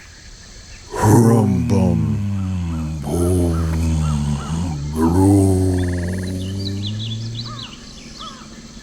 The great creature stares down at you with baleful eyes, then it speaks again.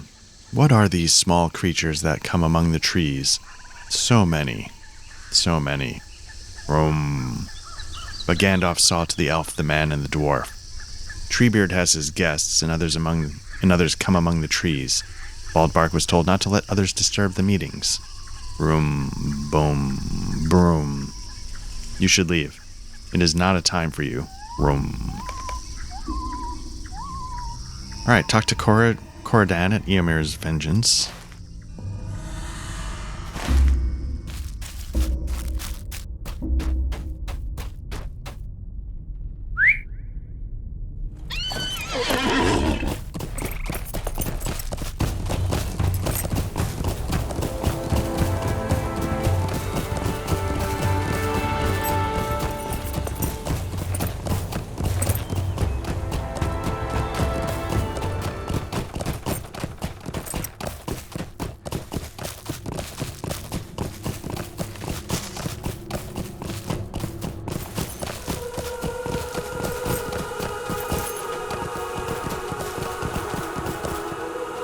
Okay, so we're here.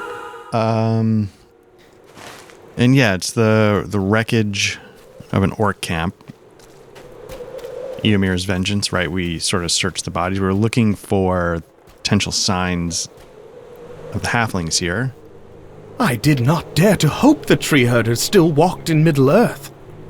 It's a day of wonders. Mithrandir lives, as you said, and he has returned to where he is most needed, a kingdom beset on all sides by danger. If Aragorn, Legolas, and Gimli are not safe with Mithrandir, they will not be safe anywhere. Corodan's face lights up with a brilliant smile.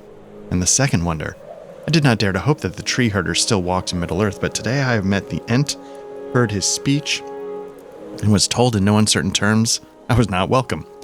Corodan is more pleased than you can ever remember seeing him. What a delight. Asked to leave his forest by an Ent. Did he say his name was Baldbark? Then I will call him Rudriff, in the language of my people, and I will keep this encounter near to my heart. As far as what we're looking at for... this is going to be a nice bump in armor at minimum. This is a bit of a bump in vitality, and I get everything to go with it. This is mostly just vitality. Well, that's some good stuff. So the question is, do I go with a little bit of all around, like a little bit more on the attack with a bump to vitality, or a little bit more on... That's just... Let us return to Eowyrth and see if Eomer remains there with his men. Okay, so first and foremost,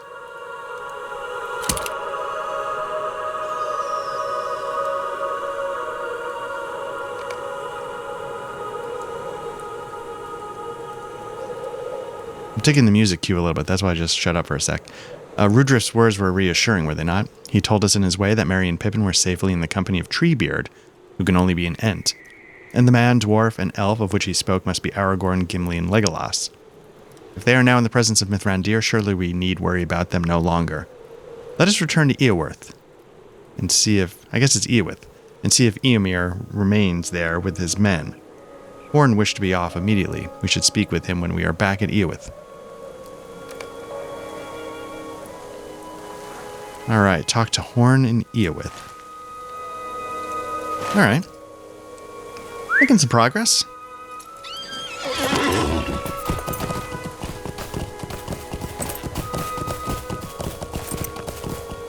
Seriously. I don't know. Man. I will say this area graphically sort of gets me in the feels or whatever a little bit more than some of the previous areas. I don't know if it's just my natural preference of like this kind of landscape in real life. I have no idea, but yeah, I still stop and stare at this game at all a little bit, even though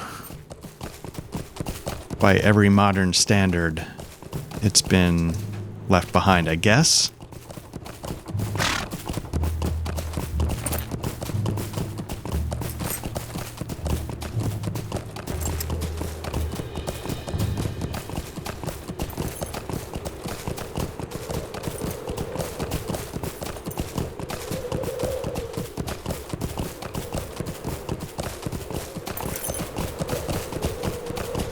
How close? I was going to say we're not close. Let's get over to the road.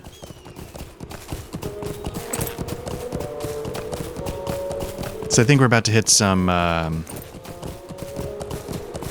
terrain that might interrupt our path. So let's head over here and see if this helps us get around a little more easily. If nothing else, it'll mean we don't have to refer to the map quite as frequently, I guess.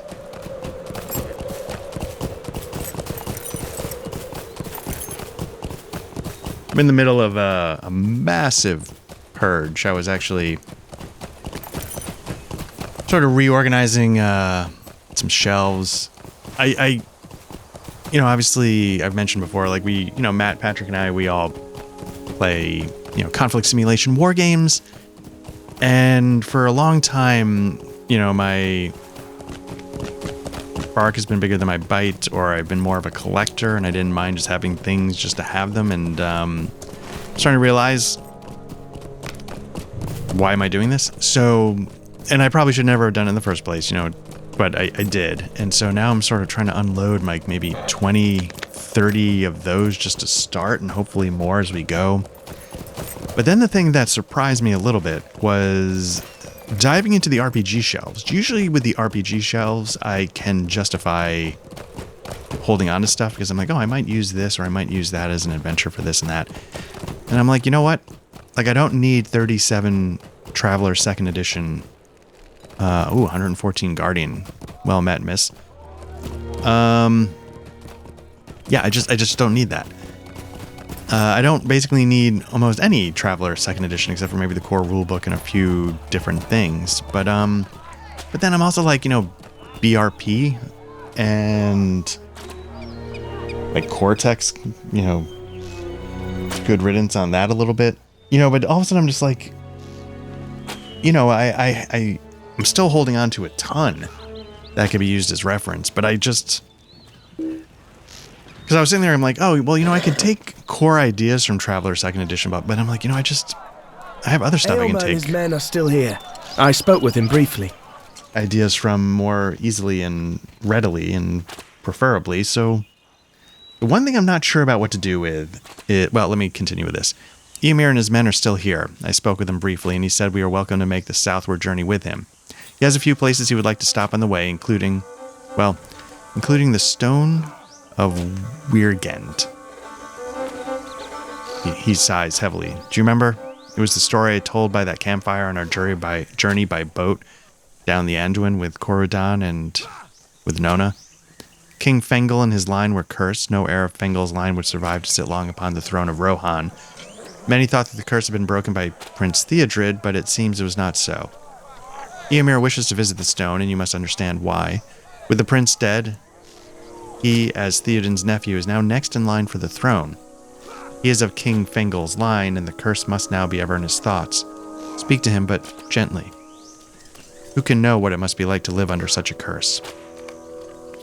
Okay, we're going to talk to Eomer. Lost my train of thought. Harnmaster. There's a brand new printing that came out at the time of this recording within months. It came out in 2025, maybe the spring. Can't recall if it was the spring, early summer. And I don't know what to do with it because I don't think I would ever run it. I think I prefer the Columbia 3rd Edition rules, but I know that the Foundry VTT module is going to be that new Cathera Harnmaster Gold whatever version first. And I don't know what Harnmaster 3 from Columbia support will exist, especially as we're like, you know, the current Harnmaster and you know, best wishes to the guy who it's a volunteer project. It's one guy as far as I know, and he's had some like health issues, some like real life things go on, so obviously wishing him all the best. But so development's had to pause a little bit, but he's focusing 100% on the new Harnmaster Gold sort of offshoot. And maybe the Columbia Harnmaster gets some love, but it's not the priority. What a strange tale you weave. Did you learn anything about your friends from the site where we destroyed the Uruks? Eomer listens to your account and marvels particularly at your description of Baldbark. What a strange tale you weave, to think such peculiar things persist under the light of the sun in these days. Tell me when you're ready to depart, and my men will be ready.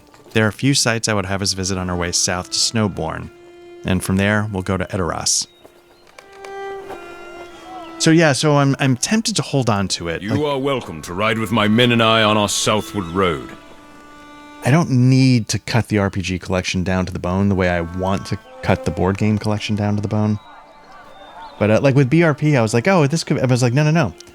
Like I've already done, you know, things I would do in BRP with Mithras. You know, like the Cold War spy game. That could have very easily been a BRP thing. But I was like, no, I like Mithras, so I was like, why am I keeping BRP around? Anyway. Not that I mean, I like D100 systems, but like also getting rid of the Firefly Cortex book. That was, I think I'm getting rid of that. That was a tough one. I'm like, would I ever run a Firefly? I'm like, no. I would either, you know, I don't need it to be a literal Firefly. Like, you would do it if you wanted to run in the Firefly universe, and I would never use the Cortex rules. But I have Savage Worlds, Deadlands, whatever the space one was, and that's almost the same thing for the most part. So anyway. I have business in Snowbourne, but first I would see Wirgendar's stone. Will I next fall to the crone's curse? Did he say Wirgendar's or something? Where are we? We're way up. Okay, way up in the north there. There it lies, the stone of Wirgendar. Wirgendir? I don't know what he said. Do you know the tale? Eomer seems surprised to hear that you've been told the tale of Wirgenda and the crone of King Fengel. But then realization dawns. Of course you would know it. How could you travel with a bard such as Horn and not know it? It's a popular tale, though it be grim and unpleasant. I expect it is true in all lands. The people enjoy stories that seem to explain their poor and continued hardship. That is super Irish, I can say that. The Mark's finest lore masters pored over the words. They read it thus, that no son born of Fengel or his heirs would survive to sit long upon the throne. They thought the curse would end if something happened to restore the lost glory of Rohan.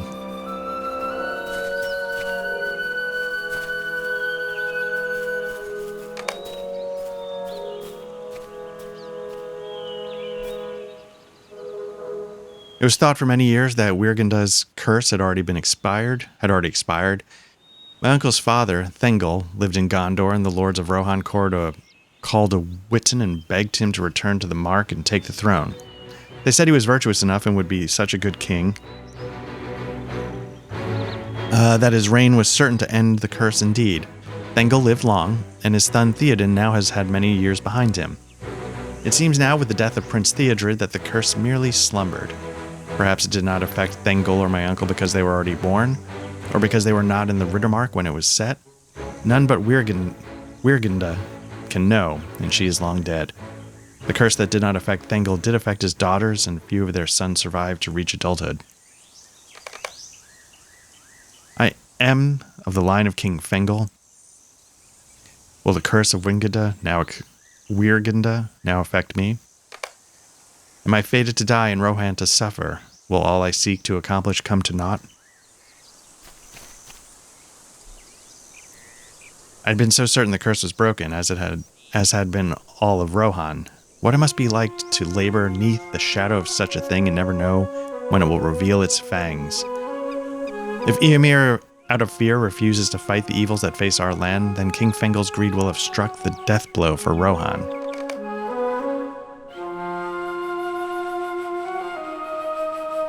And that's a good point, right? Like, the curse can take many forms. If it leads you to inaction and Rohan falls apart, that's the curse sort of self-fulfilling in a different way. The deeds of the past often have grave effects on the present. Curses have power, and with the force of belief behind them, they can become even more powerful. How else can the misfortune of Fengel's line be explained? And how will knowledge of the curse affect Eomer's actions now? The people of Rohan need him to be strong. He cannot cower in fear of Wirgenda's memory, or his people will suffer. We're under attack. Mount up and slay them all. Boo.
The other thing that this does is it sort of exacerbates... here we go. Is that the right one? It's sort of like when you're getting lag and you sort of rubber band, it's sort of this kind of combat exacerbates, when they start jumping around the screen. So there's a lot of different reasons why I do not care for this, but I just feel like it's not well suited.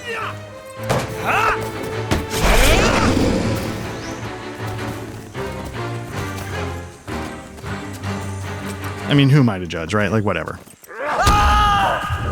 It's ambitious, I will at least say that.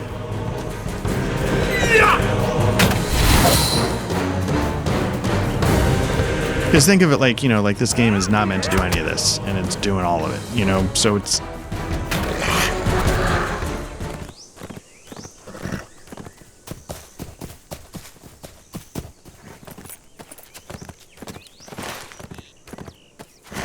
I don't actually know where the stone is. Oops.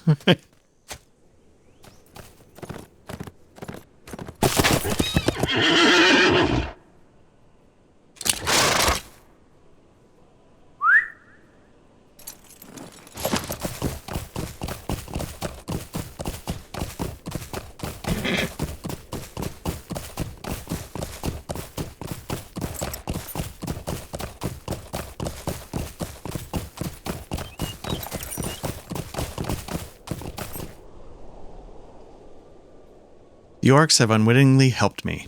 During the battle, I had no thought at all for Weirginda or her curse. I made up my mind. I will not allow the curse of Weirginda to control my actions. I am my own man, Eamon's son, and I do not fear the memory of ill deeds done or vengeance sought. Well, I got a cough. I will fight for the people of Rohan until I can no longer do so, and even then I will keep fighting. I've given Weirginda the time I thought she was due, and now I put the stone behind me and will think of it no more. Onward, to Snowbourne. We are needed.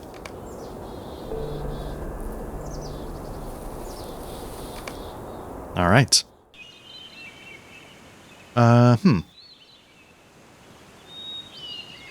Hey, let's talk to Yrmir. You're still by the stone.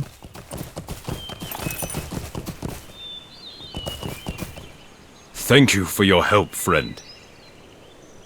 I'm glad to have you and your companions as allies when danger strikes. Orcs and wargs are the type of danger I'm not afraid to face. Threats of a more otherworldly nature, those I cannot abide. Still, Eamon's son will face such dangers with as bold a heart as he can manage, the bolder still with allies such as you by his side. I'm ready to continue our ride south to Snowbourne, if you are. I ordered Reeve Fastard to empty his land, sending his people across the Entwash to where they can be better defended. But he's young and I fear foolish. I ride to see if he has obeyed my command. We will speak again in Snowbourne. All right. We'll meet with Ymir in Snowbourne. Okay, we're way up there. We're in the Sootcrofts. All right, so let's start heading south.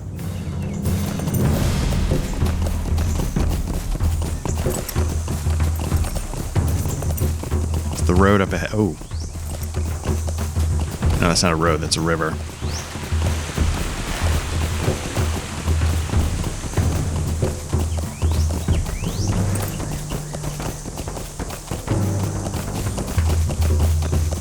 Now, the reason why I kind of went like, oh, is because across the way, I'm going to stop by here in case there's a stable master to hit up, if they'll let me in.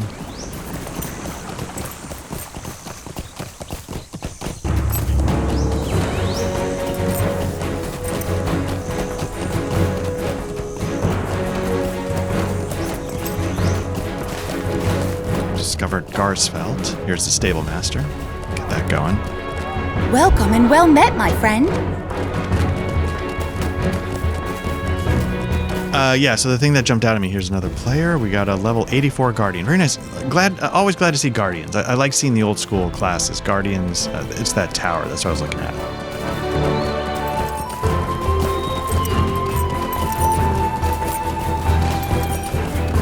Wrong way. I know, I guess it works. It works.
berthing, okay.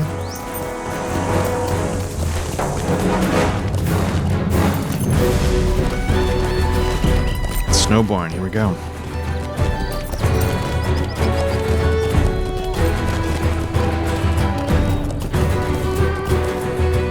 A brisk ride. Now, to the business at hand. I want to know what is really going on in Snowborn. I look around and I do not see the preparations for which I asked. I will speak with Reeve faster to learn why he delays, but let us try something else first. It's said that you can catch more horseflies with honey cakes than you can with the lamp tallow. Introduce yourself to Grimston, one of the Fastred's personal guards, and ask him why the people have not begun to move where it's safe. Grimston knows me, and the answer he would give to me might be different than the one he gives to you. I want to know what is really going on in Snowborn, and you are a more sure path to that answer. All right.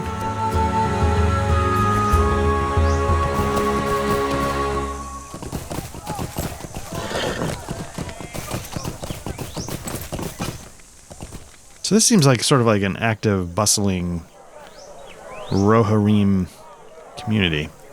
I don't know where to stick this.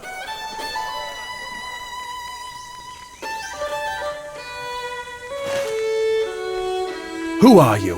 What are you doing in Snowball? I've not seen you before. You ask him why Faster has not moved his people across the Entwash where they can be better protected. The Reeve has his own opinion on this, whatever the third marshal thinks. Ymir is a long way from here. He does not know what's really going on in the Sootcrofts. The women and the children could be moved, certainly, but Ymir wanted everyone to depart, even the warriors. These are their lands. Better to stay and die on your own land than to live at the say-so of another man's plot. Snowborn will not retreat, though it be burned to the ground. Its people will defend it to the last. Okay.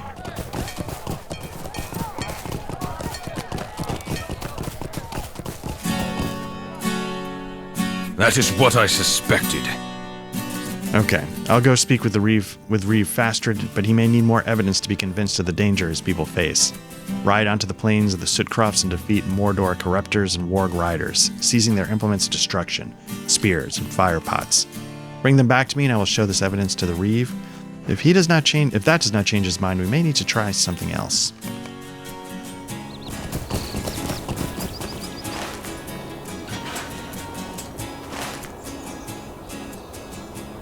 Got a level 94 Runekeeper, very nice.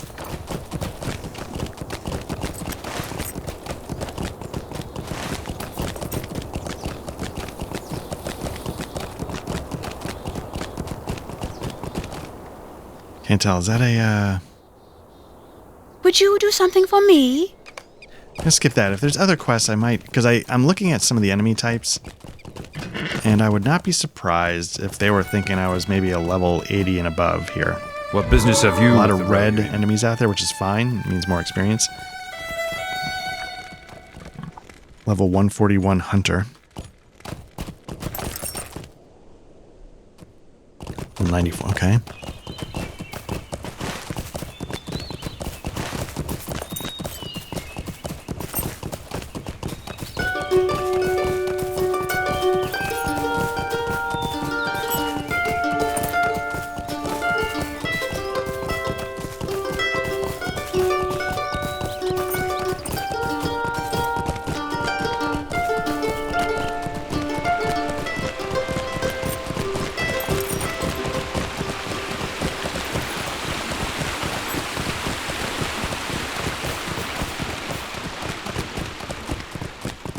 The other thing when I'm sort of awestruck by, somewhere in the back of my head is this creeping feeling that I'm a long way from Bree. And I mean that in the best way. Like, that's what's so amazing about this game is, like, I feel like, the books are about the journey. Sometimes more so than the destination. And I feel like that Lotro is really capturing that.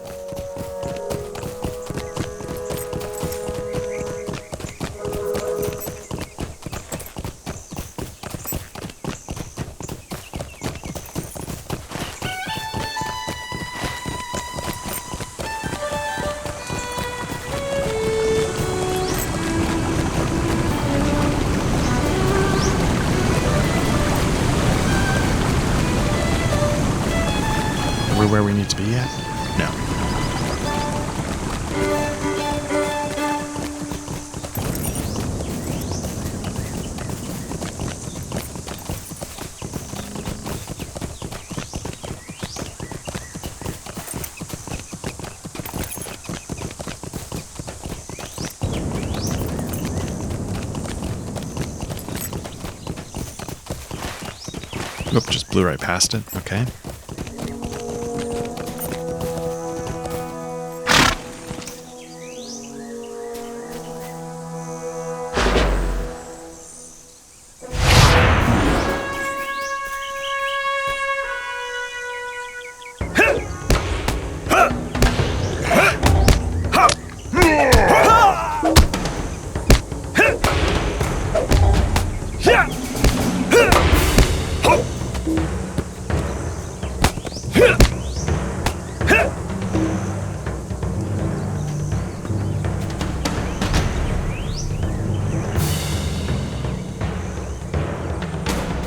Now, I think I got my top level bleed on him, so that helps, I guess.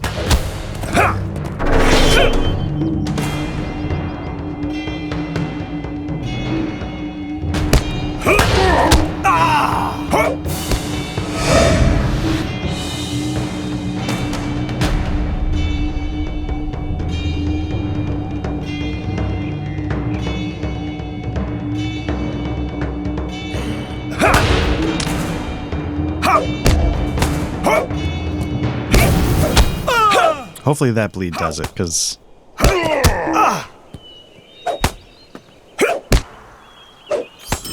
There we go.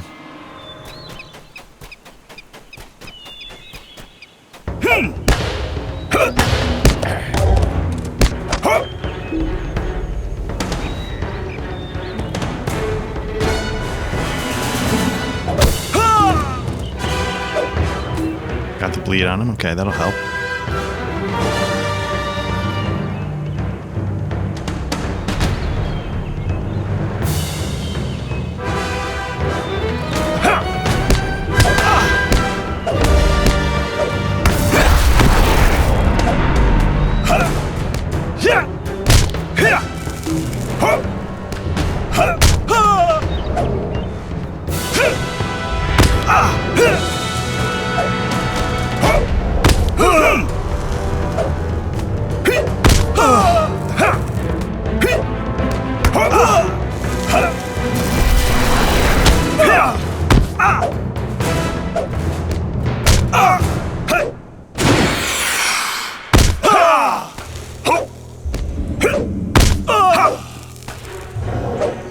Okay, so that bleed should do it whenever it...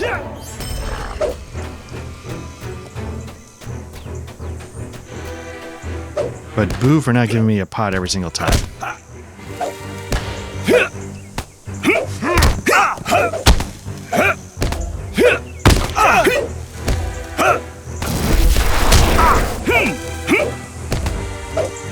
I assume these count as... No, they don't. Okay, that's my fault.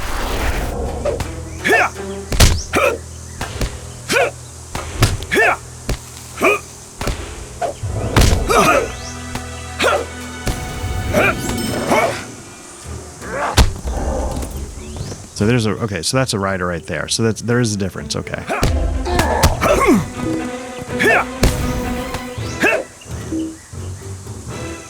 That bleed might do the trick. Let's clear that status effect.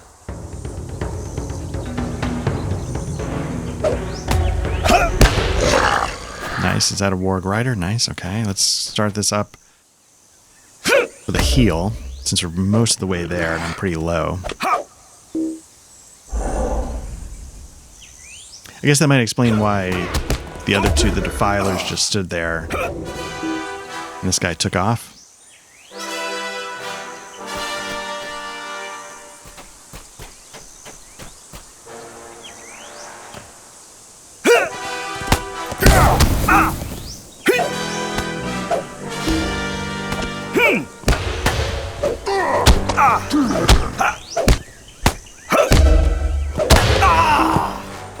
Okay, let's start getting some heals going. Post haste.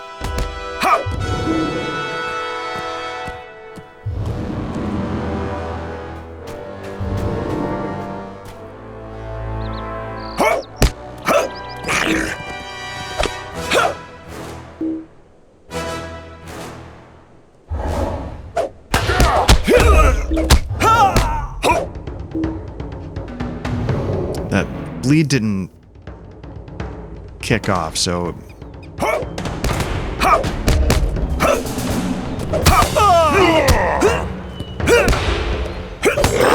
Okay.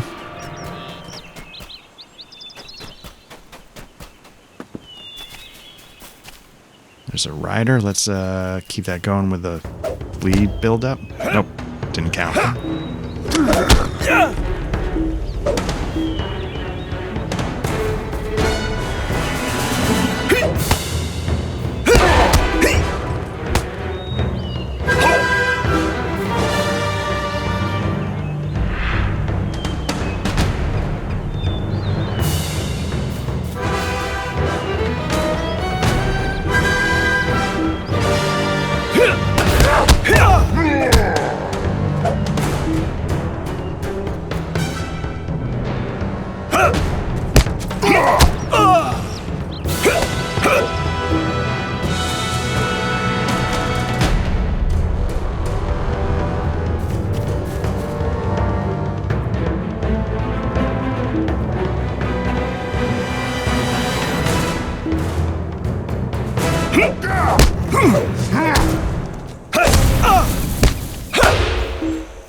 All right. What are we up to? 3 out of 5. So we need this one. Ooh, this bleed should take it down a decent chunk. And then, I guess one more. Probably should do some healing.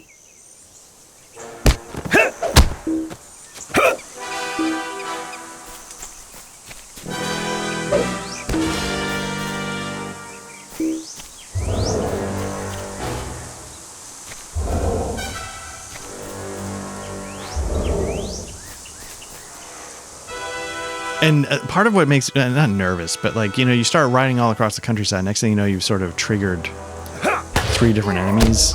And I don't want to get into that, especially while I'm dealing with like reds. Okay, so that bleed should take it down.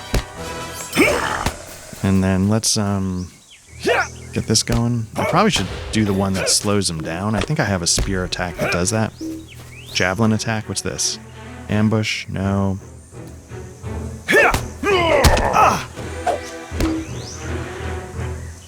Yeah, this is the run speed. I wonder how well it actually works on, like, mounted.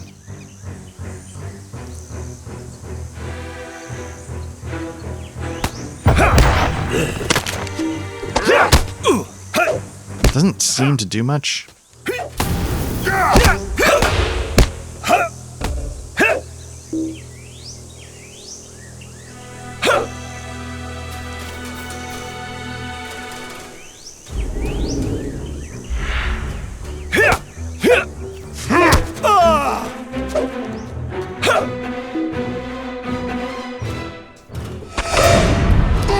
Doing the wrong.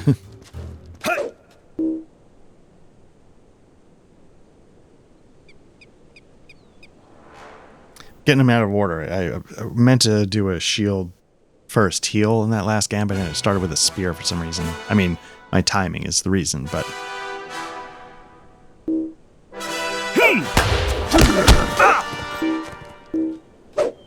Okay, got that heal off.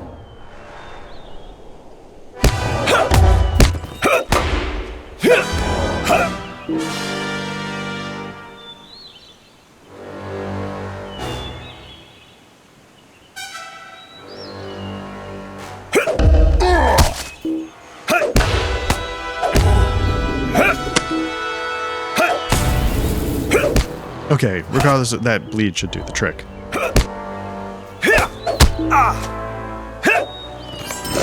There we go. Okay, where's the next stop?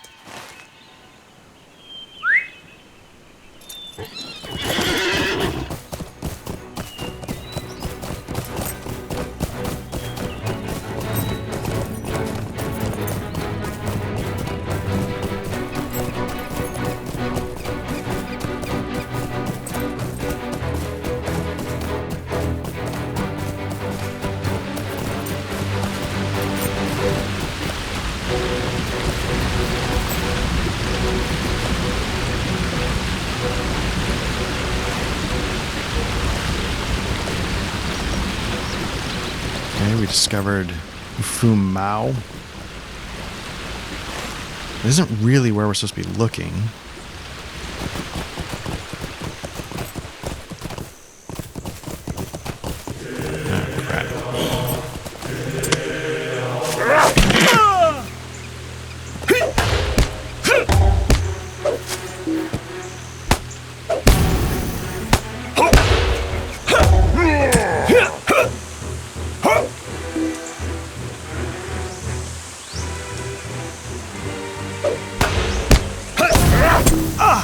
Double bleed. That should get us most of the way there. No, they're both gone, though.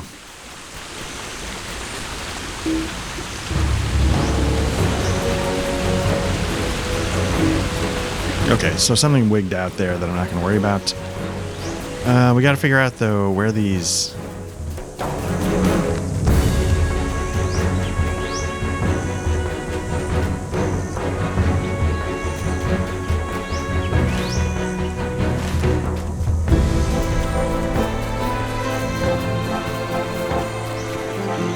Ah, shit.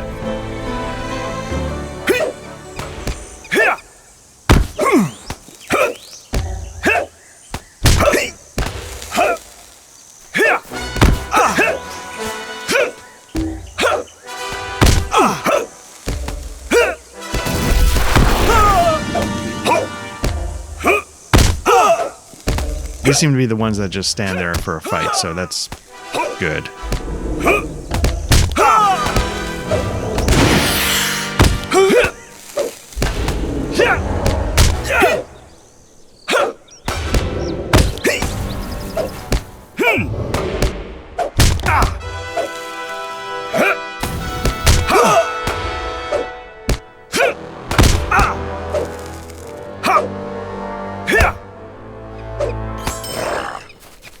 Okay, it's one.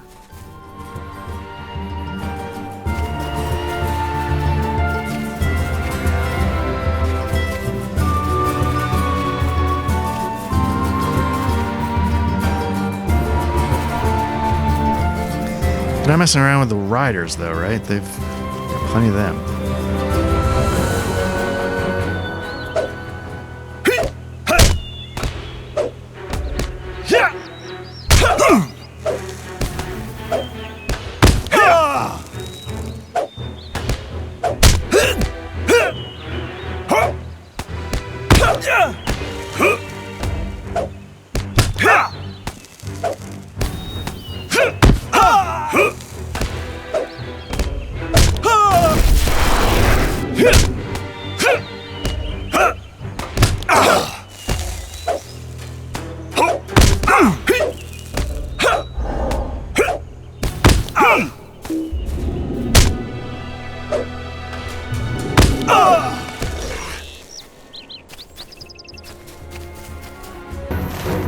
Okay, let's see where else we can, oh, crap. Well, luckily, that's one we actually need.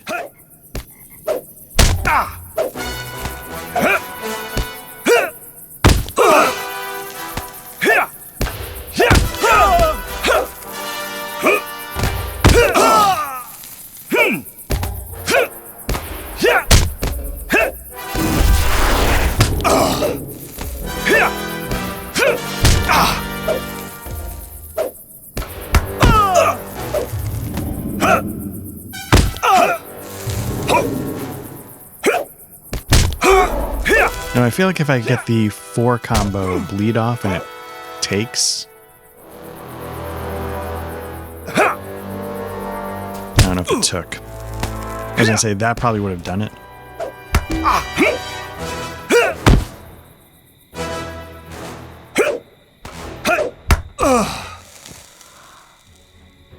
Okay, so can we thread the needle here? Just get this guy.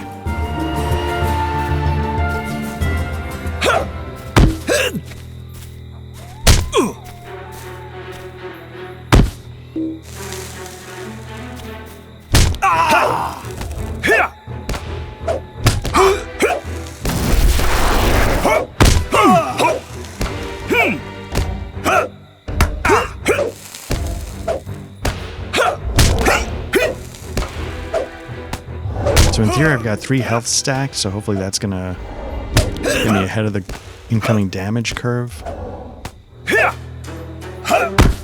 Got a bleed on him. Let's see if I can get the full bleed, the 5 combo. Although I'm getting some delay here on the inputs, which is a little frustrating. Okay, so we got double the bleeds, and I just screwed that up, but because I need to heal. 4 rider, invader.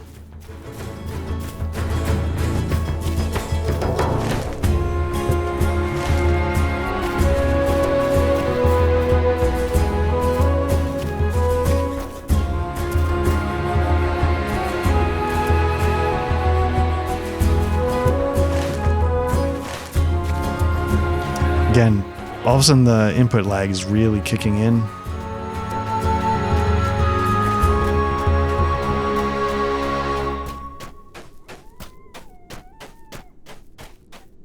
Alright, can I tag this one?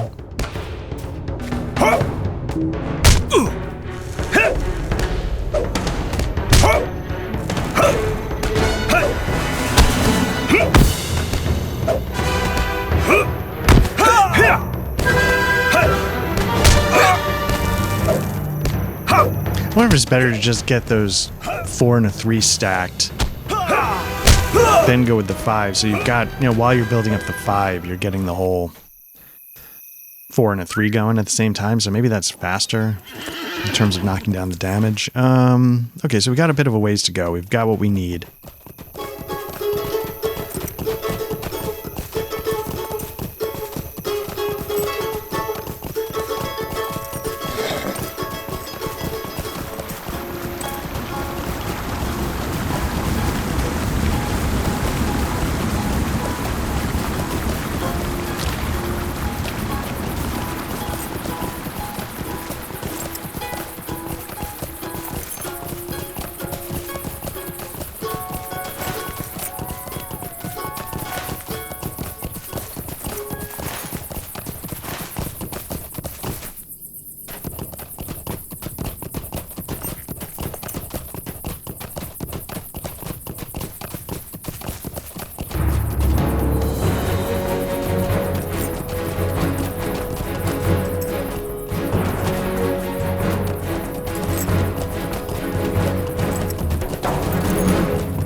Feeling a lot of enemies here are going to start falling into the kill 8 of those quest lines that I'm sure are going to populate this area.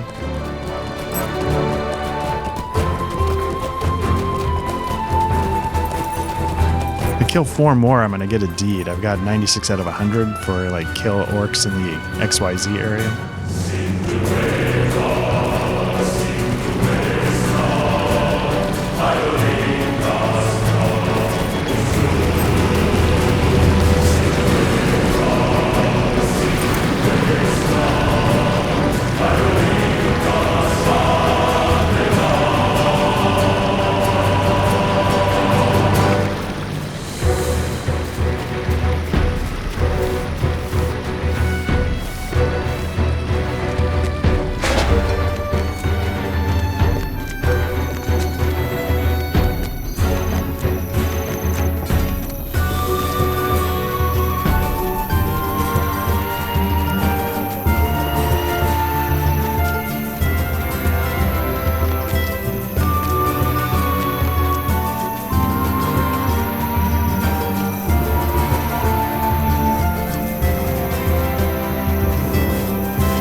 What does that feather mean on the minimap? Tasks. Okay, don't need to worry about that.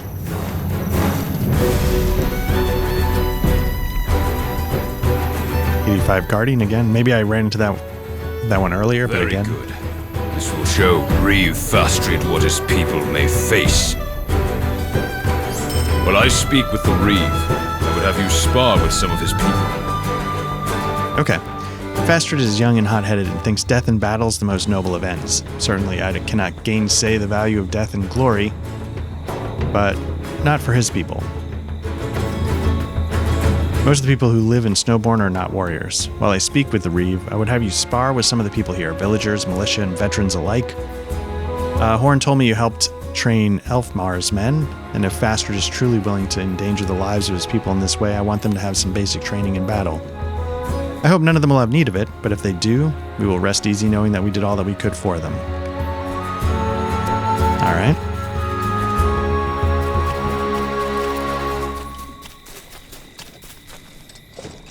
I will do my best.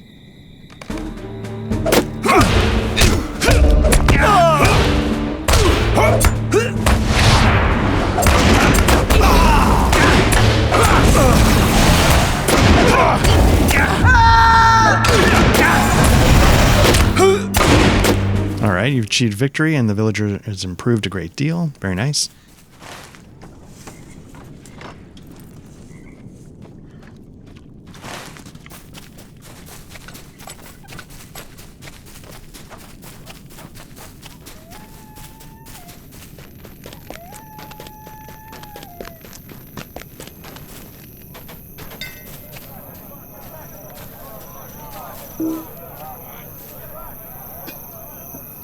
Perhaps I will surprise you. He's received some training, but same basic idea.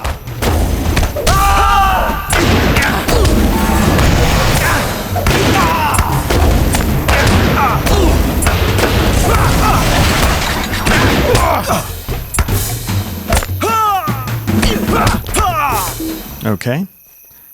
Member of militia has improved somewhat.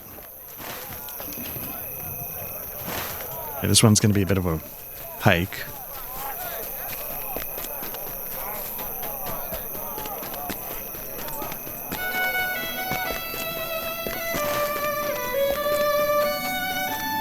Especially when you go the wrong way. You know what? Oh, they're both housing brokers. Probably the same kind of general quest. Let's skip that. I am surprised, though, I'm not seeing more rings pop up. You're seeing the lag kick in. Surprised I'm not seeing more rings pop up for just general quests. Although, maybe I can remember why. Oh, wait, no, here we go. Well.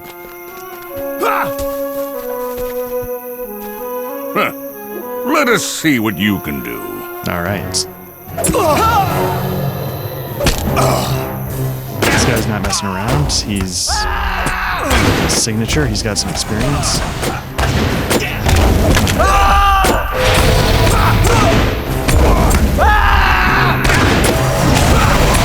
I've got my entire lineup of leads stacking, so this hopefully goes quick. Just gonna boot and let the bleeds do most of the work until he surrenders, hopefully. Okay, I yield. Where did you learn to fight like this? Alright. Talk to Horn and Snowborn, talk to Korodon and Snowborn.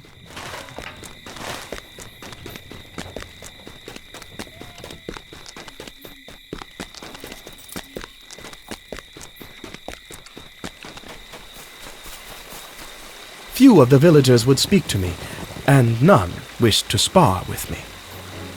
I consider myself a hopeful elf, but Korodon's raised eyebrow speaks volumes, but he finishes the thought anyway. Right now, this hopeful elf is hoping they flee before the orcs arrive. Either way, Snowborn will be empty. Better to be burned empty than filled with the bodies of the unfortunate.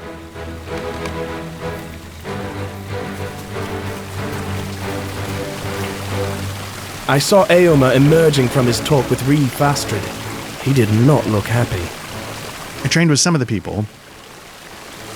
I hope for their sake that Fastred listens to reason and moves them across the Entwash. Their skill with weaponry takes little time to discern and less time to overcome. So it sounds like the basic gist of this is they are not ready. And it sounds like the Fastred's not willing to hear it. A lot of denial going on.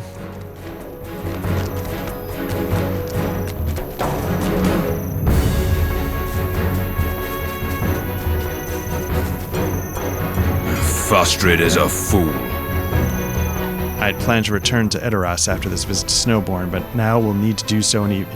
Now the need to do so is even more urgent. We have to leave now. What do we got here? 82 Loremaster, nice.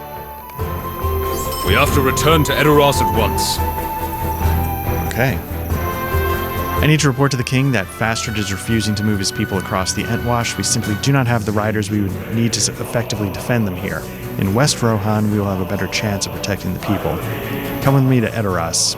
We will sort this all out with my Uncle Theoden. We will consult with my Uncle Theoden. He will resolve this issue with Fastred. We must ride for Edoras at once.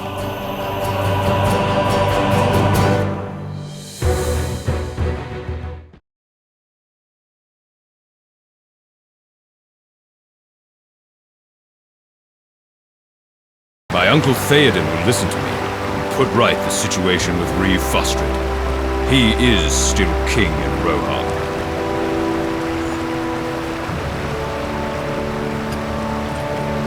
Look there. Behold the golden hall of Meduzeld, seat of my uncle Theoden, the king of Rohan. We will speak with him and obtain a decree that Reeves will be unable to ignore. They must move their people across the Entwash where we can better protect them. A decree by Theoden King will be more difficult for them to ignore, I deem. Eomer looks momentarily discomfited. I rode north with my Eorid to hunt the orcs against my uncle's wishes. He may still be displeased, but we must hope that he will forgive the disobedience for its happy result, the death of orcs. This way, my friends, we will speak with my uncle. I mean, if you know the story, you kind of know. Look. Hope you're ready to climb, my friends.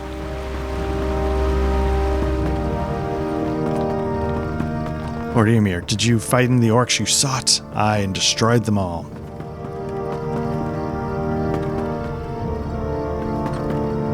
Careful now.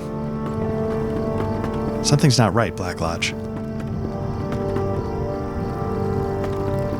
See the influence of Grima Wormtongue everywhere. We will set things right. Hama, I have come with these 3 companions to see my uncle. I am Hama, the door ward of Theoden. You have come to the Golden Hall of Meduzeld in the presence of Eomer, nephew of the king, and you are as welcome here as he himself be, if he speaks well of you. Eomer, these are unusual companions you bring to Edoras. These are unusual times, Hama. Some would say they require more friends rather than fewer. That is not what Grima would say. I say that's further proof of its wisdom, then. Grima's words are nothing to me. Will you let us in to see my uncle? You know who I am. Hama? Yes, Eomer. You and your friends may pass. I only ask that they leave their weapons outside. Okay. I do not understand why I must leave my bow with this man. Do they not trust my word as an elf? If I say I will do no harm to their king, and no harm will come to him from my hand. It is not that I'm offended, it's just that we went to some trouble to recover the bow and the last time it left my possession, and I do not believe you could win a similar wager to get it back again. Corodon laughs. I'll leave it here, with this man, Hama. The Rohirrim seem so afraid of elves, I believe I could make a frightful face at one of them and cow him into returning my bow if it came to that. I'm sorry you must be inconvenienced in this way, Black Lodge. Do not blame Hama for it. He is simply doing his duty. The safety of the king must come before all, and keeping the weapons of strangers outside the hall can help ensure it. It was never like this in the days of old, however. I sense the influence of Grima in this. I will leave Nona's sword with Hama, for I trust the doorward of Theoden and know him to be an honorable man. He will see to it that the blade is returned to me after our audience. I do not like to be without it for even a moment, but I will do as Theoden King requires. Alright. If you will leave your weapons outside the hall, I will bring you inside to see Theoden King.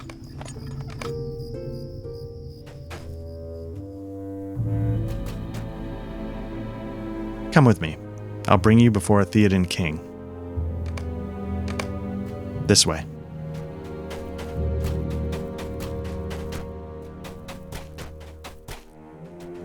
Truly impressive. Like, it stands out above all the other ones we've been in.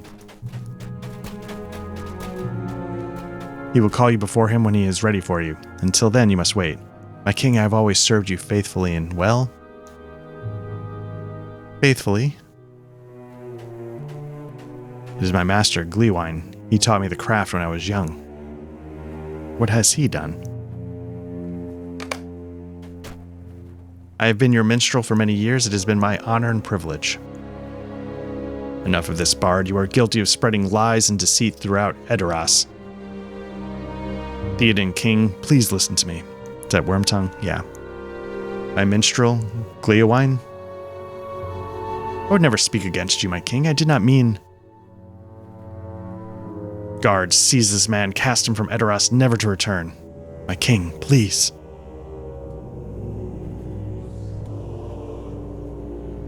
I've seen enough. It's as I feared when my uncle forbade me to pursue the orcs. His will is not his own. It's Grima's doing.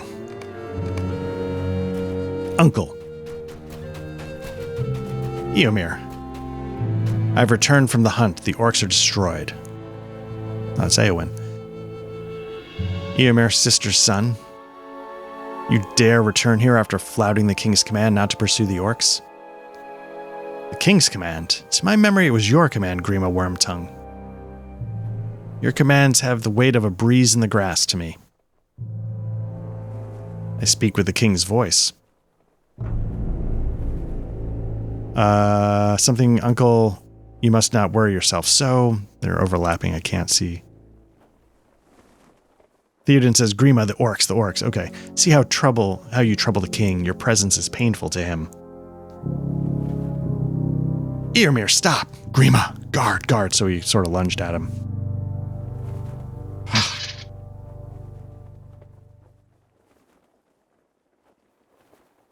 I will speak with Hama about this. Nephew of the king or not, you should have left your blade outside. I know what it is you seek, Grima, for Rohan and for yourself. Well, you shall have none of it. Take him to the dungeons. He's a danger to the king. Eomir, be wise. Listen to me, all of you. Can you not see that Rohan has been left undefended?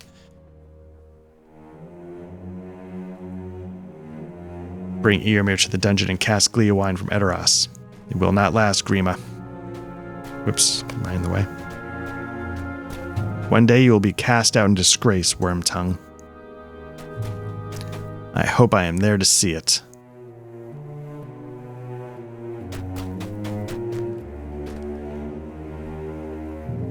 Grima studies you with piercing eyes and you feel distinctly uncomfortable. How much knowledge of your imprisonment in Isengard does Saruman share with his nefarious agent? You learned in the caverns below Isengard that Grima is a pawn of Saruman, but does Grima know that you know it? Eomir is accompanied by the lowest sort of companions, Theoden King. And who else do I see with you? Has Stangard fallen? Have the Easterlings raised it? How else to explain why Horn has come before the king? Easterlings, grave threat.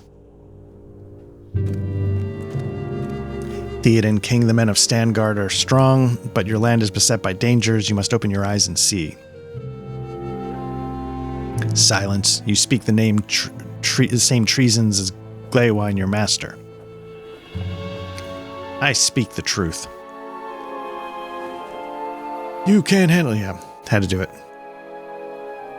Theoden King, you must release Eomir. Rohan needs him. Eomir. My king, you know not to set any hope upon Eomir. Sorry, I've got something in my throat. Have you forgotten the curse of Weirgenda? Eomir. It claimed the life of your son, and it will claim Eomir's life as well. Theodred. It is the order of the king that this rabble be cast into the dungeon alongside Eomir. Grima, have mercy. Their crime is that of Gleowine, not that of my brother. Yes, Lady Eowyn, you speak with wisdom that befits your beauty. The three of you are banished from Edoras. You are forbidden to again cross the Entwade and must remain east of the river. If you disobey this command, you will suffer the penalty of death. Be thankful for the mercy of Theoden, King of Rohan. All right. Grima stares at you with those piercing eyes. You are fortunate, he says, the shadow of a half-smile creasing his lips. That will not happen again. In the Golden Hall of Meduseld, we beheld what I have long feared. Theoden King has fallen under the sway of his chief counselor, Grima Wormtongue, who speaks with Saruman's voice. Rohan is imperiled.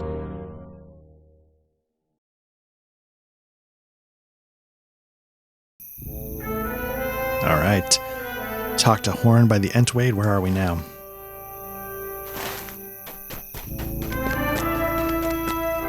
This is terrible. It is as I feared. It is as I feared when I sang the song that resulted in my banishment to Stangard. The king is truly under the power of a malevolent force. Grima Wormtongue, not Theoden, rules Rohan, and now Eomer is captive in Edoras. I do not know what we can do. Eomer is imprisoned. We cannot cross the Entwash. The people of the Sootcrofts are in grave danger from the fervor of their reeve, and I thought Nona would have returned by now. Horn looks downcast. I'm fortunate the king did not comment on my return from Stangard, or I would be in the dungeon alongside Eomer, or worse. We have failed in everything. I swore to stand by you once I was cast from Stangard, but everything I've tried to do has ended in failure or disappointment. I am sorry.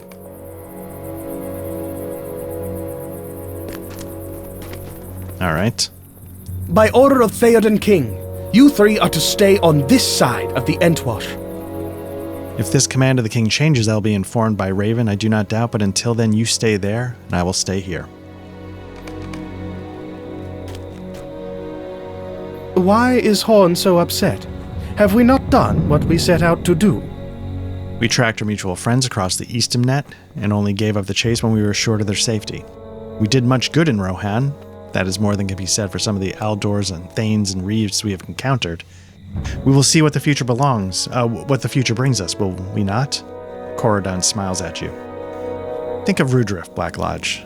Baldbark the Ent finding one of the tree herders still alive in Fangorn was not even a glimmer of hope in my mind when you, Horn, Nona, and I began our journey down the Anduin. But that was such a happy discovery, all the more because it was unexpected. Perhaps Nona will come back to us when she's divined her inmost mind. Theoden may come to his senses and release Eomer. We may find our paths crossing once again with that or Gandalf. Or with that of Aragorn, with that of Gandalf, or that of Aragorn, son of Arathorn. Tomorrow will be less bleak. We will face it together, will we not? Give Horn these words and tell him that if Corridon the elf can see hope for their future, surely Horn the man of Rohan can find some small measure of light on which to rest his thoughts.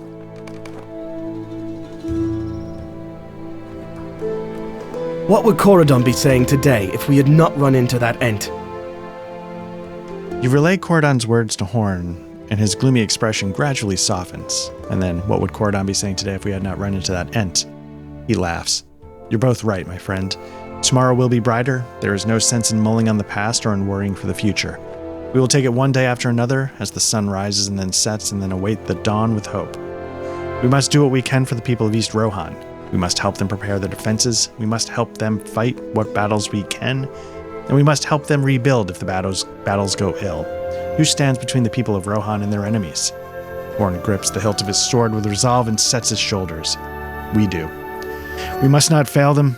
We must not fail them. Our work here is just beginning. If on the morrow we need to cross the Entwade for the good of Rohan and to risk our own lives, we will. But today we will do what we can for the people on this side of the line. May fortune smile on Corridon and on you and on me and on Nona, wherever she may be. Good fortune and victory. All right. The vibe I might be getting is that is the end of Book 9, and that we need to level up to continue with whatever comes next, because as you can see, we're not getting it.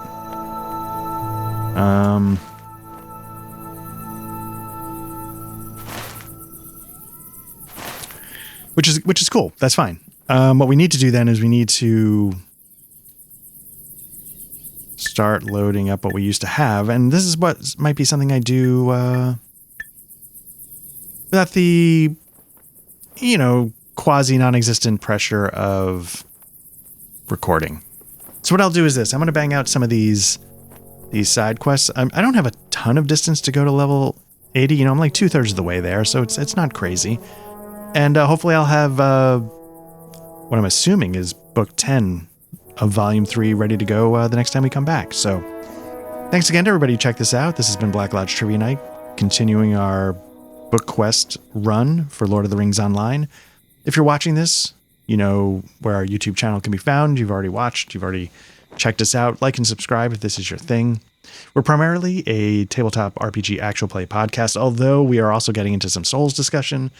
We've been chatting a bit more about a for real Twin Peaks rewatch. But mainly we are a tabletop RPG podcast. So, you can see all the systems that we've run, all the things that we've done.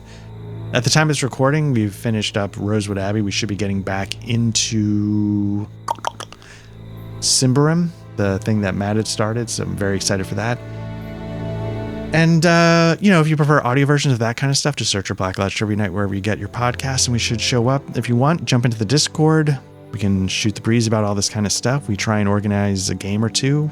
Again, at the time of this recording, we've got a Dragonbane session coming up, hopefully to finish that quote-unquote one-shot up and see what happens from there. But otherwise, we always appreciate it. Thank you again to everybody who checks this out. Hope you're doing well. Take care.